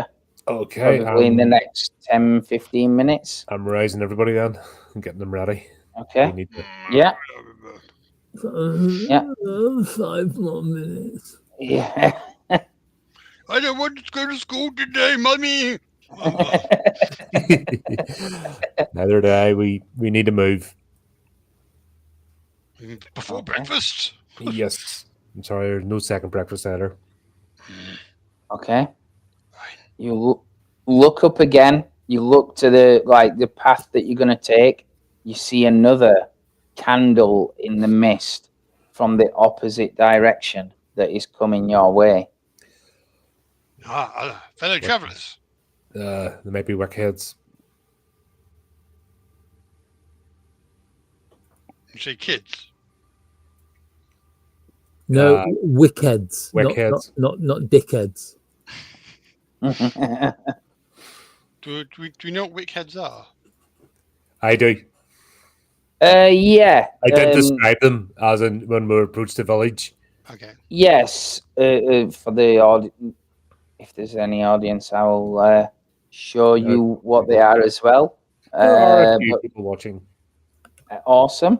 It's just that I can't see whether they are or not. Yeah, just nobody's chatting. Everyone's just in spectator mode. No worries. So they are wickheads. They tend to be, they're almost like a race of people. A lot of them are like servants. They have no mouths because their heads are replaced with lanterns. So they're like silent servants in a lot of cases.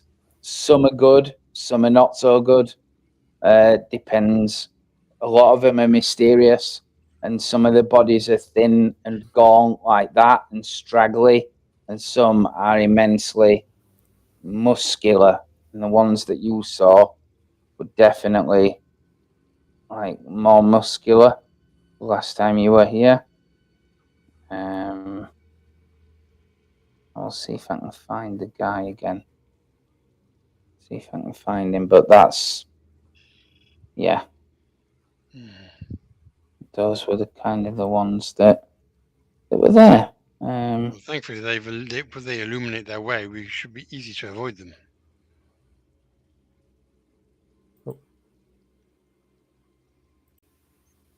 Obviously, we're not daft enough to light our own torches, are we? Are we? I hope not. Humph and put that light out.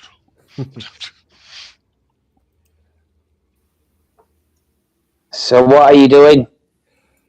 I am urging that we skedaddle and not hang about here. Right. What it might be an idea is to hang back, see where they go, and maybe follow them.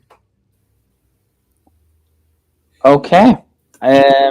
Right. So We do If need the to party's find, agreeable, of we do need to course. find you know. food shortly as well. Well, if somebody's controlling these things,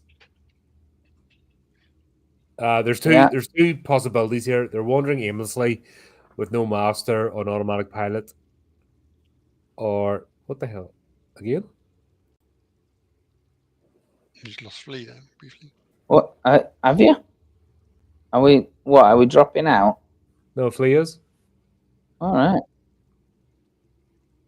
think he's back. Or Okay. Oh. Right. So as you're going out, then I want the one with the worst agility to make a check. my agility's +1. 0. Okay. Any other takers? What's yours, Flea? Flea, what's your agility? So out of you two, because he might be. Yeah, he's dropped out again. Okay. Yeah. Go ahead, Prince Henry. Lead by royal decree. Oh, dear. Oh dear. Are you sure you don't want to Wait a minute. spend an omen? I think I may.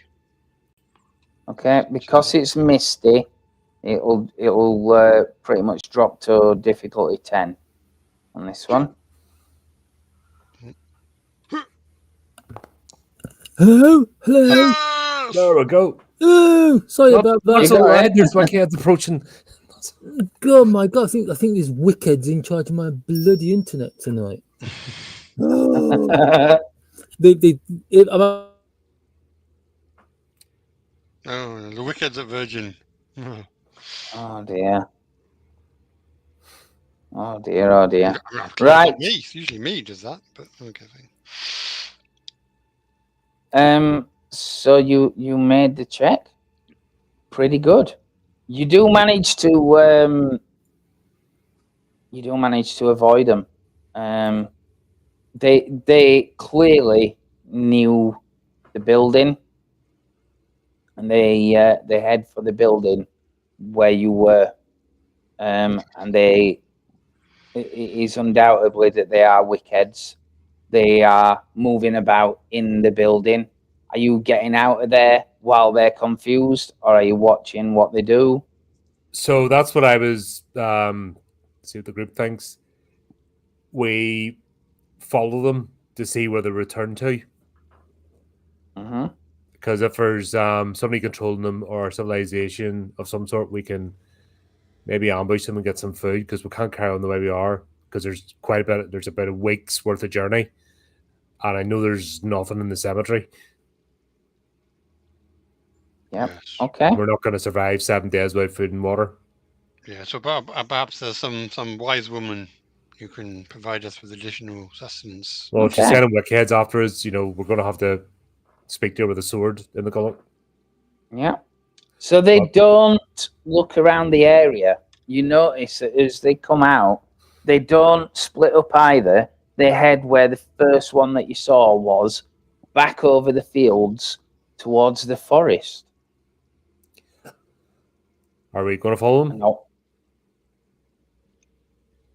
I think you have made a very convincing argument there, Sigvar. I think we do need to follow them. Okay. Off we go then. Right. Yeah. Okay. So you follow This them. one Flea comes back and goes, "You've done what, you lunatics?" It is very dark, very misty, but luckily their heads are torches, so you can follow them at more of a distance than you normally would. So snapping twigs and crunching leaves aren't as much of an issue as there would be otherwise.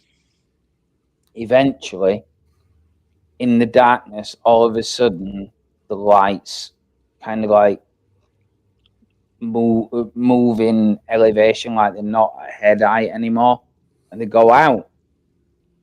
And you're left in the woods, in the middle of the woods, in the dark at like 3:30 in the morning, with no light around you. Ah.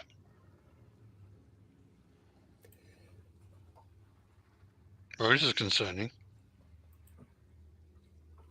Yeah. One could almost sense an ambush. I hope not. Do you have any method of making lights? Do you bring any rags and? Well, I'd water? rather not. They were lighting away. Why did they go out? They didn't just get ahead of us. No, it don't look like they suddenly shifted or all like that. It don't look like they, ran That's back they didn't just or run anything like and that. get out of our line of No, sight. So they No. purposely switched off their lights, which means they might be aware of us. So I would not suggest us lighting any torches. They just dim their beams. Yeah, there's another wickhead coming the other way, so they dip their main beams so they wouldn't blind each other. I was under the impression that if they extinguished their lights, then they would cease to animate. Something's I'm sort of giving a hand signal, urgent caution. Are we in the woods? Yeah. You are. You're in the middle of the woods. Yeah, definitely. I will draw my sword. Just like my background, it's all cracked, You've done what have you lifeless done? trees. Oh Pretty- my god! You weren't here to make the cast of votes, so I've led us right into danger on an ambush. that's Are you following along on Twitch and Bleak? no, my internet died Who's inside completely, it? so I'm busy logging in. Well, basically, we sent you up in front at the end of a 15-foot pole. And basically, tug twice if you get eaten. If something starts to eat you. Okay, if something tugs twice, it's because I am being eaten. Right then, so I am charging into glory then. No, we're actually sneaking after wickheads, and now the mysteriously just dimmed their lights, which is not normal. I am using my now proven stealth technique where I've got a couple of like branches from the nearest couple of twigs over my head. I guess we'll just press forward, but cautiously, and just be ready for. Yeah. Lucia, maybe you should walk backwards, Lucia, at the back of the queue. So if anyone sneaks up on us, you can see them. That's an excellent idea. I'm now holding I'm still holding the branches up in front of me, so people can basically see like the moonlight gleaming off the back of my head. Okay. Right. So you're heading forward, yeah? Well, edging forward. I have a feeling that the use of phrases might be important. I'm kind of like edging forward cautiously, ready for an attack. Okay. That's fine. It doesn't matter. He thinks to himself, he's like, you've already taken the bait. Doesn't matter what you do now. Yeah. No. No, it is completely fine. Okay, so you're edging forward. Right. I would say probably whoever's at the front, whoever is the scouting thing, probably make a presence check to have a look. Let's have a nosy. Yeah. All right. Okay.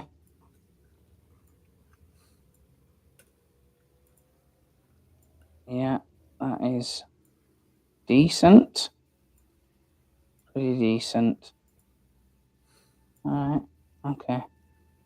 Right. You notice as you get a bit closer, there is a fainter light. It's almost like like encompassed in something, like shadow. There is a light there, but it's shadowed, very faint, and it's not moving. It's just ahead. I just make like a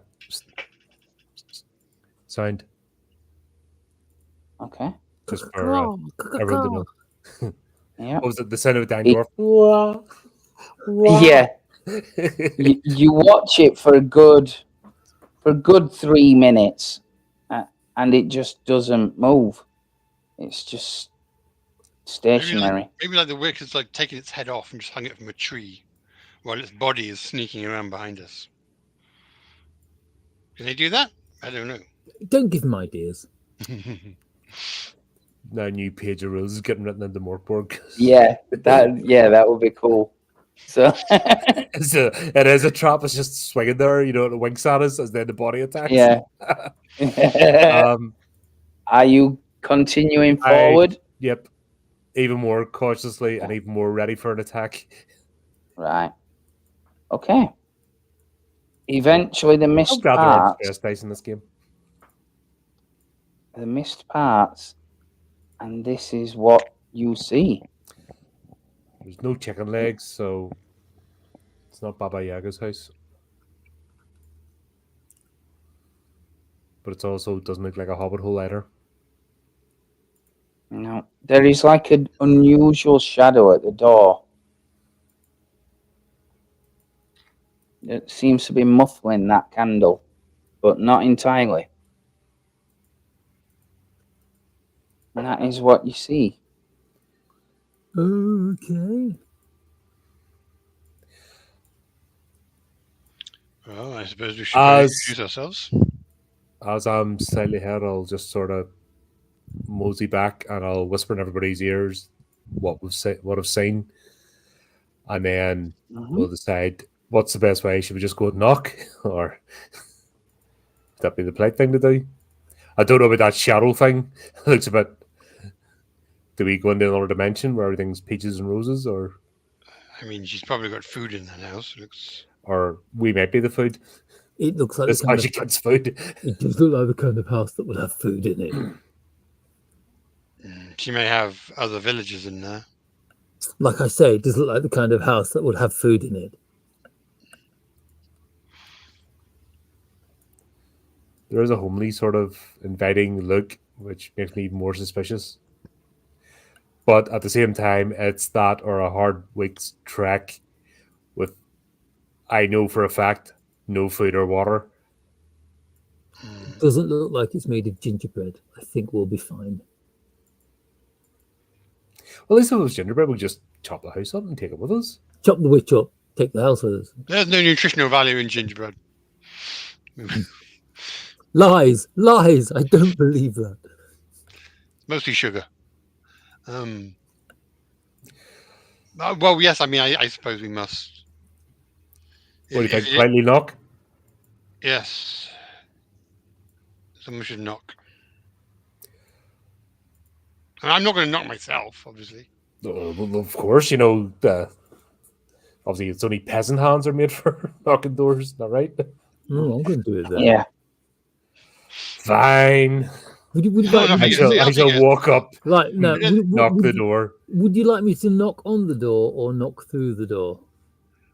I think Sigvar can hold a half decent conversation. We'll let him. Right, I'll introduce walk. himself. Yeah. So everybody sniggers. Okay. Like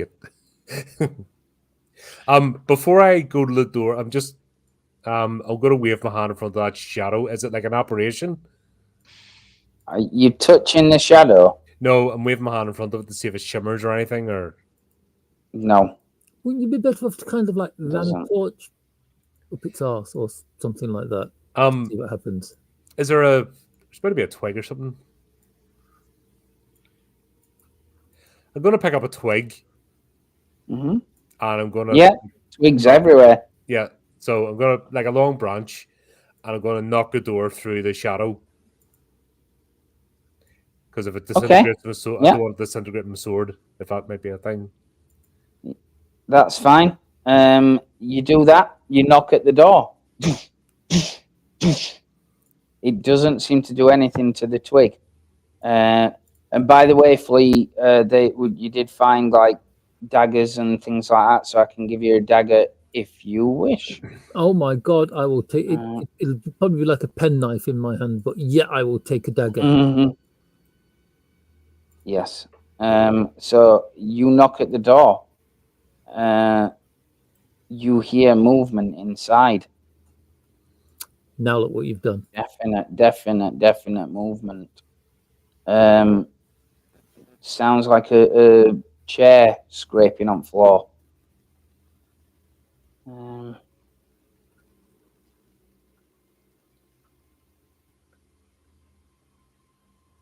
Okay. Yeah, I'm just there you go. I've put it in your inventory. Flea, you just have to equip it by pressing the shield thing. Very much. Yeah. Right. Yes, you definitely hear movement. And the door opens, and through the thing, you can see it's one of the wickheads that's there. Yeah. Lovely wickets. It is huge. It is a big-bodied, muscular wickhead. Does it fit in that tiny door? Look at the size of that wickhead. It had to bend down, and it is kind of crouched right now, and it looks at you. And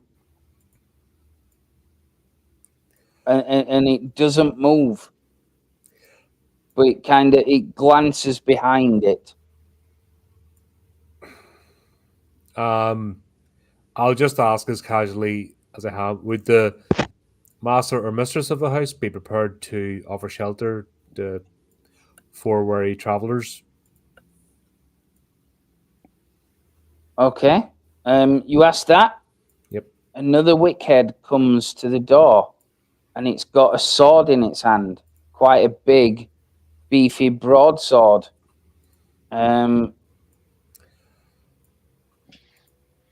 make no threatening moves. Okay. I just say again, all we seek is possibly shelter and some information for our journey ahead. We mean no harm. Ask them for food. Okay. As you say that, then, the first wicked that's unarmed bursts into movement and starts charging past you as this one tries to run you through with the broadsword. Lovely. Well, that's very antisocial of it. I asked nicely too. That's just right. uncouth. Blue shirt, protect me. They could have just closed the door and went, "Not today, thank you." They could have. That would be actually funny. Okay, fine then. Poltroon, caper, poltroon. Can you imagine it? It'd be like, and the wicked says in a voice like a bag of lead coins being dragged across an empty coffin. Yeah. Not today, thank you. Yeah. Just close. Right. So we have combat. So let's go, and it is players. I think I shall attack with my own sword. Okay. I'm pretty sure I heard someone shout. That's fine. Blue should protect me, so I know what I'm doing.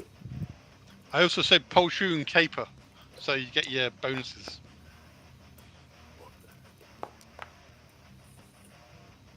Boink. I just repulse and nice. As it goes to stab me, I just sort of step around and then go to Which one were you hitting? Sorry, the one that was trying to run me through the sword. Right, okay. The immediate threat. Okay. The other one ran past me, and the other one had a big pointy thing, so that's what I'm going to deal with. Right. Okay. That is fine. You definitely hit it and managed to cut part of its arm as it's rearing back to run you through. Right, so Blucher, what are you doing? As I've been commanded to protect my Just break. liege, I shall draw my dagger and charge at the one that is heading towards us. I'm Nice. going to lead Yeah. with the dagger, almost treating it like a lance. So you meet it halfway Be as sure. it's charging forward. Yeah. Yeah. Okay. I charge back into it. If I miss it, even if I miss it, I'm going to attempt to just kind of like bowl it over. All right. Damn, this is actually going to need an attack roll, isn't it?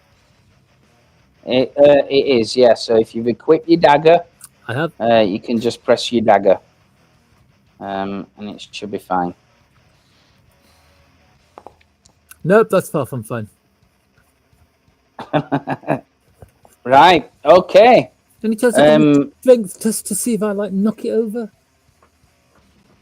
I'm afraid not. That is a strength test on that one.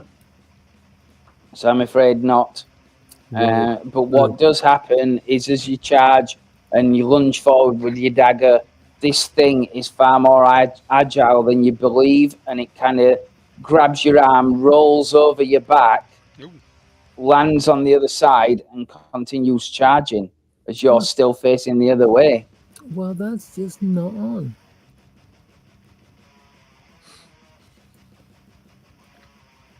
Right, well, I will get involved in this one then. Well, Yeah. I tried. Oh, come here! Okay. No attack. No attack. Oh, magic! Right. Okay. Typical aristocracy, just parade weapons. Ah! Shiny parade weapons, never tested in battle. Yeah. Indeed. If I wasn't getting poked at myself, I would scoff. Hanfund, I think it's time, Hanfund. So We can look over his body later. you try and swing the sword at it. It catches your arm and thrusts its fist out, its open hand out, snatching you in the throat and lifting you off the floor as it disarms you and slings the sword away into the night. Hanfund, I need Eureka! Okay. Hanfund! So, if you think I'm going near that, he shouts out. Right, so it is indeed the Wickhead's turn. So, right then, let's have a look. So you, Sigsvar, need to defend versus D6. Poltroon! Caper! Caper, Poltroon! So they're like Must be -2 on their attacks, aren't they? I'm just going to check. Yes. Oh. They are. Oh, that's Yes, bad. they are. Oh.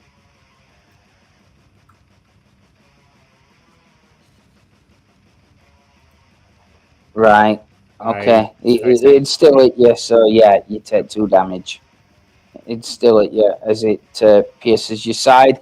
Just as I said, it kind of runs you through. Kind of returns and a favor for the arm. Yep, absolutely. And it does that, and it kind of pushes you forward with the force of the blow as well, like stepping you out a bit. With the force of it, like I said. This Wickhead is unarmed, but he's going to try and choke you. So it's again, Prince Henry, you defend versus D2.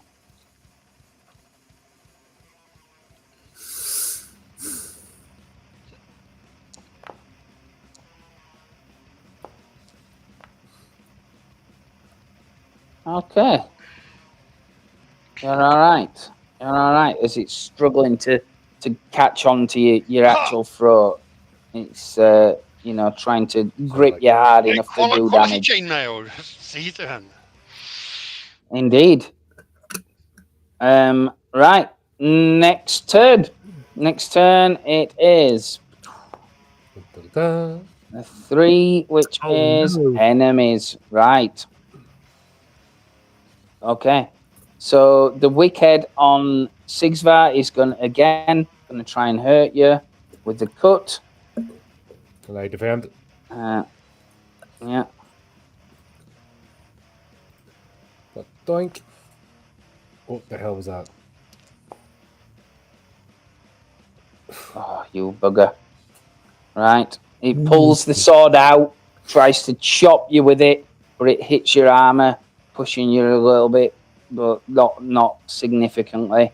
The other wickhead, all of a sudden, its head just ignites into a brilliant white light, and it starts blinding you all. No, I'm revved up like a douche. Oh, Starts blinding you Annie all would've got in that the right middle in of the the face. night. Yep, just as you're there, and it will it will attack you, Prince Henry. So defend versus D2, but you will get -2 to the check on this. I mean, I'm in his grasp anyway, so there's not really a lot I can do. No. I'll take it. Oh, that's nice. That's nice. So, yep, no problem. Out from the doorway as well, there is a commotion, and the necromancer appears as she looks round the corner.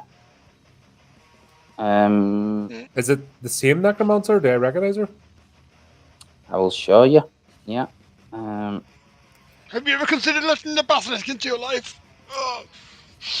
I believe you have seen her before. I believe so, She, yes. she did come She to was the leaving monastery. the armies, the monastery, yeah. Was this the one knocking on the Yeah. door? Or the one that came in before? Yeah. Yeah.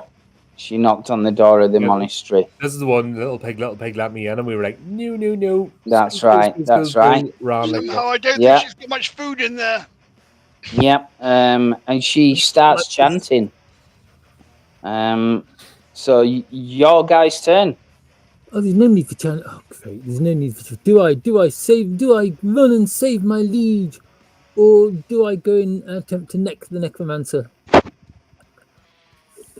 Can I call out while making my move? Yeah. Cinematic, isn't it? And So, I just try yeah. and go, stop her! Right. And swing my sword at the wicked, I trying to decapitate it. I charge the necromancer. I'm gonna try and grab her. Okay. And if I you are still blinded, so you're gonna get minuses, but yeah, you in can that charge case, forward. I'm going to run in the roughly direction I think she is. Right. Okay. And attempt to grab her. Okay. Supposed to be a 9 instead of us.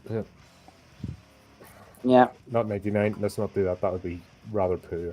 So you're gonna have to make, if you're gonna try and grab her, you're gonna have to make an agility check. It's gonna be Wait. all right, not enough. I missed Not enough. anyway. Yeah, you run and your head hits the door. Like you've head down, shoulder charge the door. That poor door. Oh.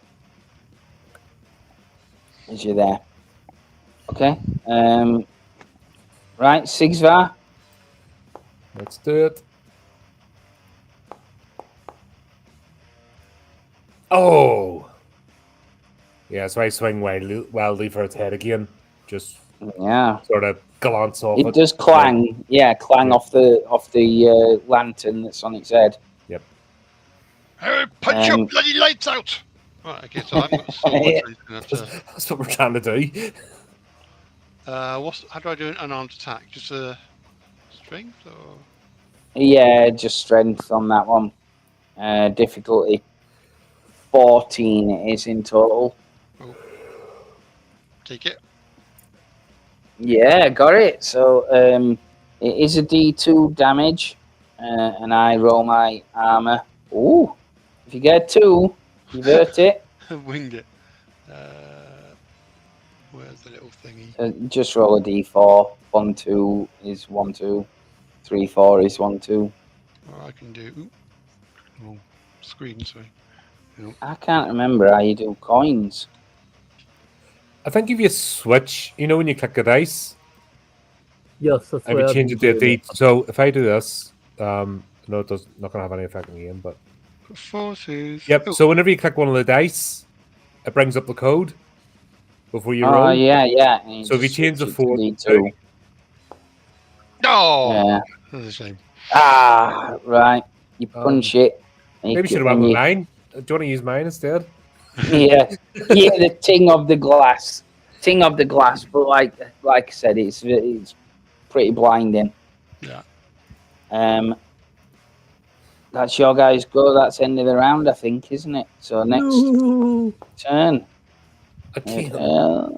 Nice game, Enemies. folks. Nice knowing you. Enemies. What a way to end. Right. So the light is gone. Right. Let's have a look. The necromancer starts chanting and casting. Get off throat, Plusha! Right, and she does. Oops. Let me get rid of that. What's she do? Oh, wonderful. Right. And right. She do anything. She fumbles Out it, of the falls into ground. Out of the ground, there are. Go on. There are skeletons that just like Jason and the Argonauts. Children of the Hydra's teeth. Yeah, just like Jason and the Argonauts, there are skeletons. Just work us that out. come up. This was an impromptu graveyard as well. Something to be inspired about. Yeah. This. Oh dear. Oh, lovely. Oh dear. Oh dear. Oh dear. Right. Do you know all those good dice rolls we used up earlier? Like Totally. just Yes. against the mushroom people? Yeah, we needed these. We needed these for now. We shot her a little bit early. The wicked that's here will not attack Sigsvar. It will attack Blucher. So you need to defend versus D6, Blucher. As it swings round and tries to strike you on the back D6. with the sword. No. Oh, mama. Oh. 2 damage as it brings the sword down across your back. Yeah, I'm as your okay with head that. impacts on I the doorway. howl a little bit. Yep. And the one that's on Prince Henry, it's gonna. What is it gonna do? Yeah, Poultry. I think Poultry said it's 2 rounds now, isn't he? He's having to sit down. Yeah. And it will. Yeah. Just try and basically hammer you into the ground. So again, defend versus D2 on that one.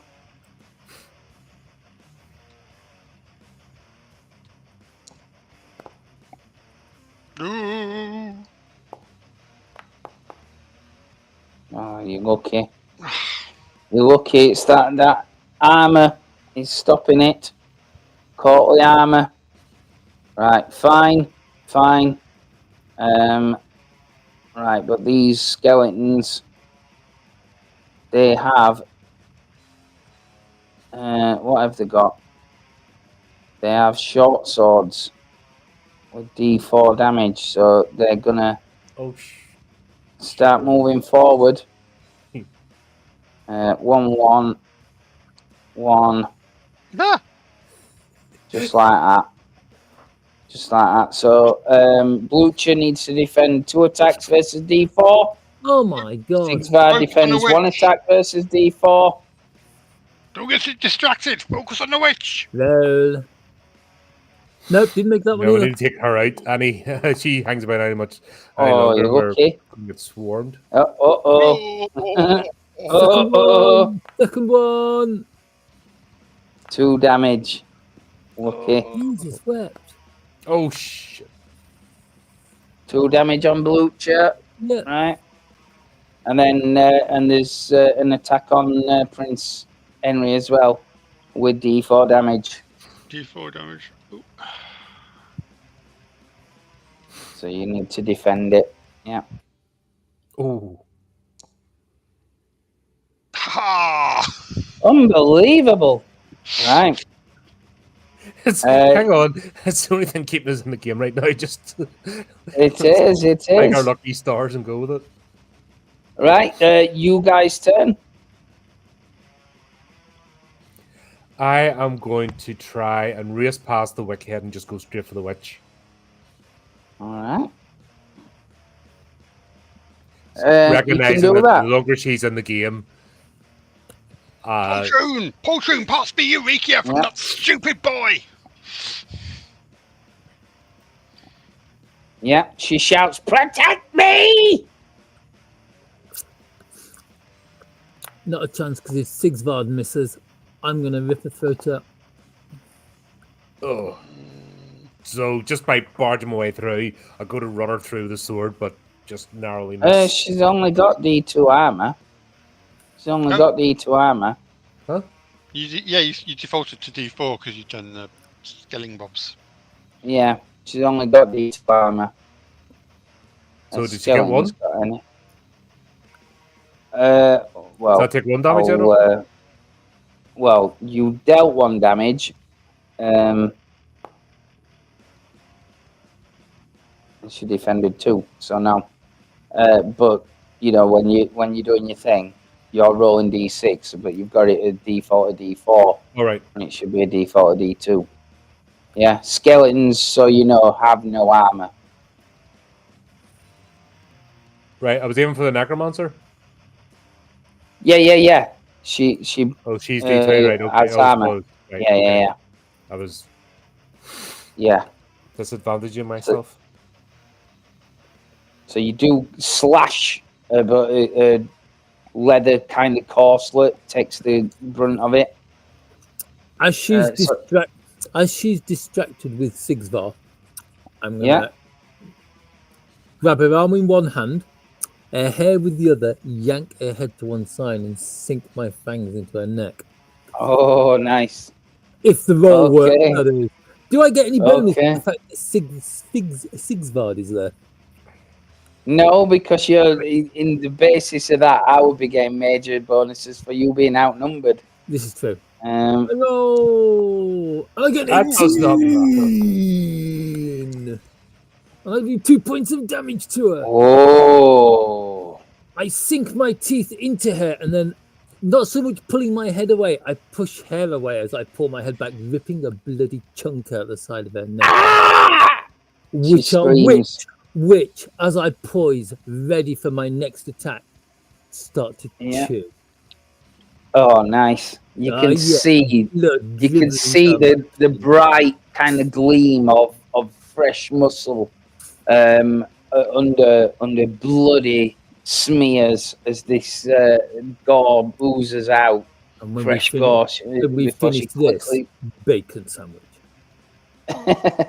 she quickly grabs her neck and like staggers back a bit and says, "Protect me! Protect me!"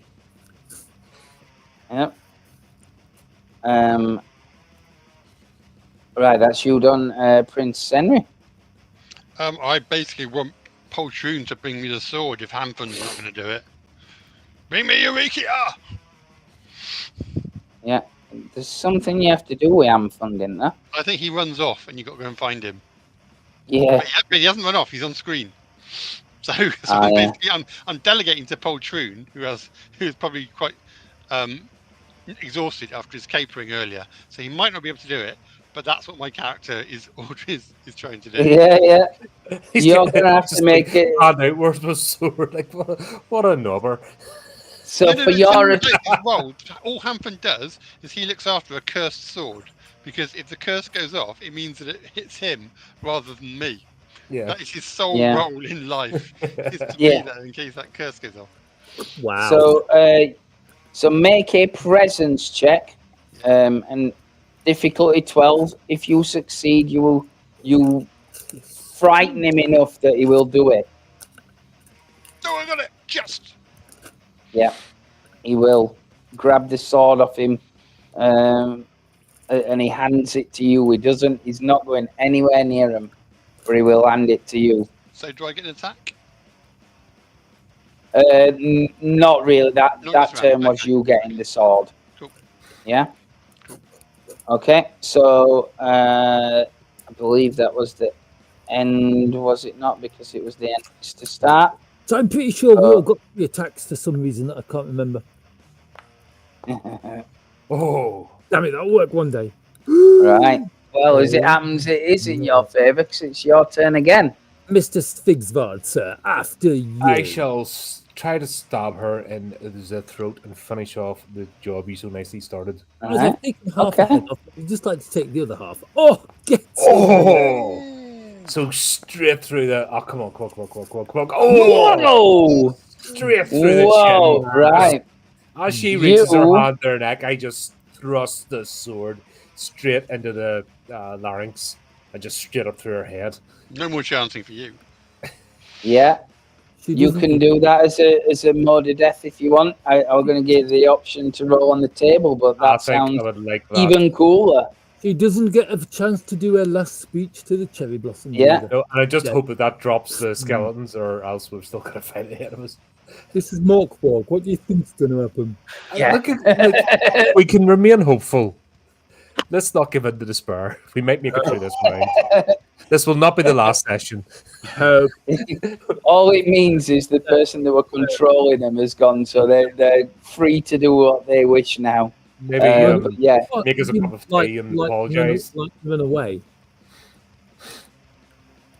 Yeah. Go and set up another one. At least we're not getting any more unless there's another 3 or 4, like it's a necromancer's tea, like tea meeting or something, and there's another 3 of them in the house that are Indeed. constantly roused.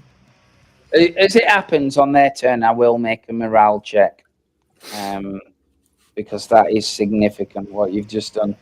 Make That's why we the thought just go for the organ grinder. Just get Yeah. See, so. making a morale check's no good. You've got to fail it as well. Well, can you do anything to help it, Blucher? Now I'm going to go for the nearest skeleton, and I'm going to pound it into the ground. Okay. Go for it. I'm back to using strength again, aren't I? Ah. My strength has gone down by 1. Nice. Nice. You don't get your +2, by the way, anymore, but it's still enough.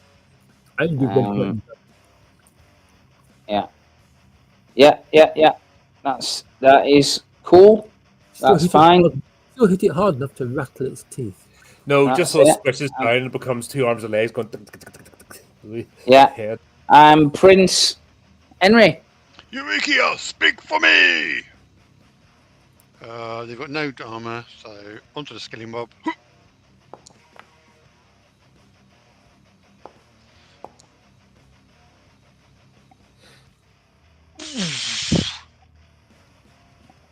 What? Wow. That's something. Onto the skelly, Bob. Yep. Right. Yeah. So I'm happy to tell you that you can roll on the rollable table of yay, I killed something with a slashing weapon. Yeah, I killed something. With If you wish. No. You can just describe it. There There's is no no finesse here. Chop after frenzied chop overwhelms the enemy and they die with terror and your name on their lips. So it's kind of like it's like a sparkling singing magic sword, but like the counterpoint of that, and just my over brutal.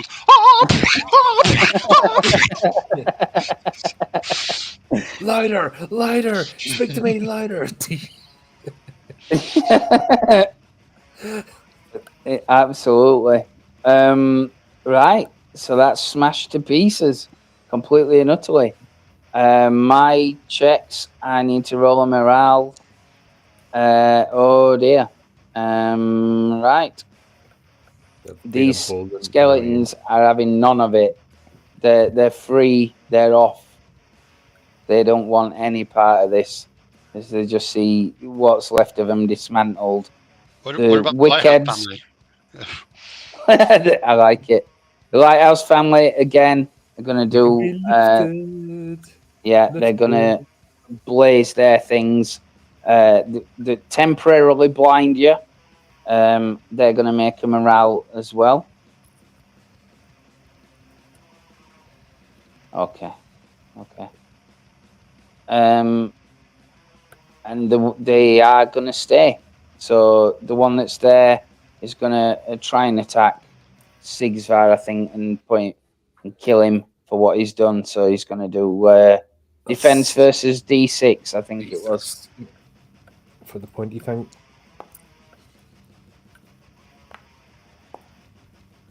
Bloody hell! All right, and the other one's just gonna try and attack Prince Henry on that one. But you will, I do know we need to finish at 11, so I'm conscious of it. It's fine. Right. Okay.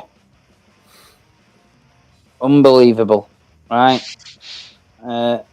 Next round. Which is enemies. So they are going to turn their lamps off while you're stunned, and they will exit. They have that one last attack, and they're going to use that, that temporary blindness to get out of there while you're gone, while you're not able to see them. And that is what they do. All right, and then I think as our vision clears, we will step inside the house to investigate. And absolutely, and we shall leave it at that point. Fantastic. You do realise if she's got bread, I'm totally having toast. She has gingerbread. You said gingerbread. Total, maybe not. That's it. So yes, you were very, very lucky because the what you may call it, the bodies in the town, if you'd have investigated them, they were set to trap you, and you would have been caught like the Ewoks. You would have been thrust into a big net, and it has summoned the wickheads to come and get you. So you were very lucky in that. Well done. Any theories on what were happening in the monastery, why it was like it was, and why that thing was there? The mushroom head. Yeah, that was the attack that we ran away from. That was the necromancer. Something's. The necromancer was. She wasn't in league with them, but she had an agreement with them. Because the monastery, the cult of the monastery, the Brotherhood, basically believe that the end's coming anyway, and they want to hasten it to get it over with, pretty much, because they worship Necrobell. So they wanted to bring around the chimes, and one of them that they read in the calendar was like, "Oh, these." This ruler dies, turned to dust and that. So they developed the fungus to do just that. So the dog-faced things that went into the palace was from the monastery. And this attack was a retaliation on that because another lord that wasn't Prince Henry kind of understood where they came from. So they sent them out to sack the monastery, but they left the fungus because it was too dangerous to deal with, and that's what that was. Wow. Nice. I'm getting very panicky about a lack of food, a long journey. So I really hope we've got something in this treehouse. Yes, gingerbread. Will we worry of any platters on tables? Yes. We'll tap them first. Yeah. Too soon, Colin. Indeed, but I definitely had a lot of fun. Oh, definitely had a lot of fun. Oh God, yes. So thank you. It's good to be back. Well, there you go, folks. And thanks for everyone for joining in. Just easy to say, until next time, keep updated with the channel, do the technical things, and remember to keep it creepy, keep it horrific.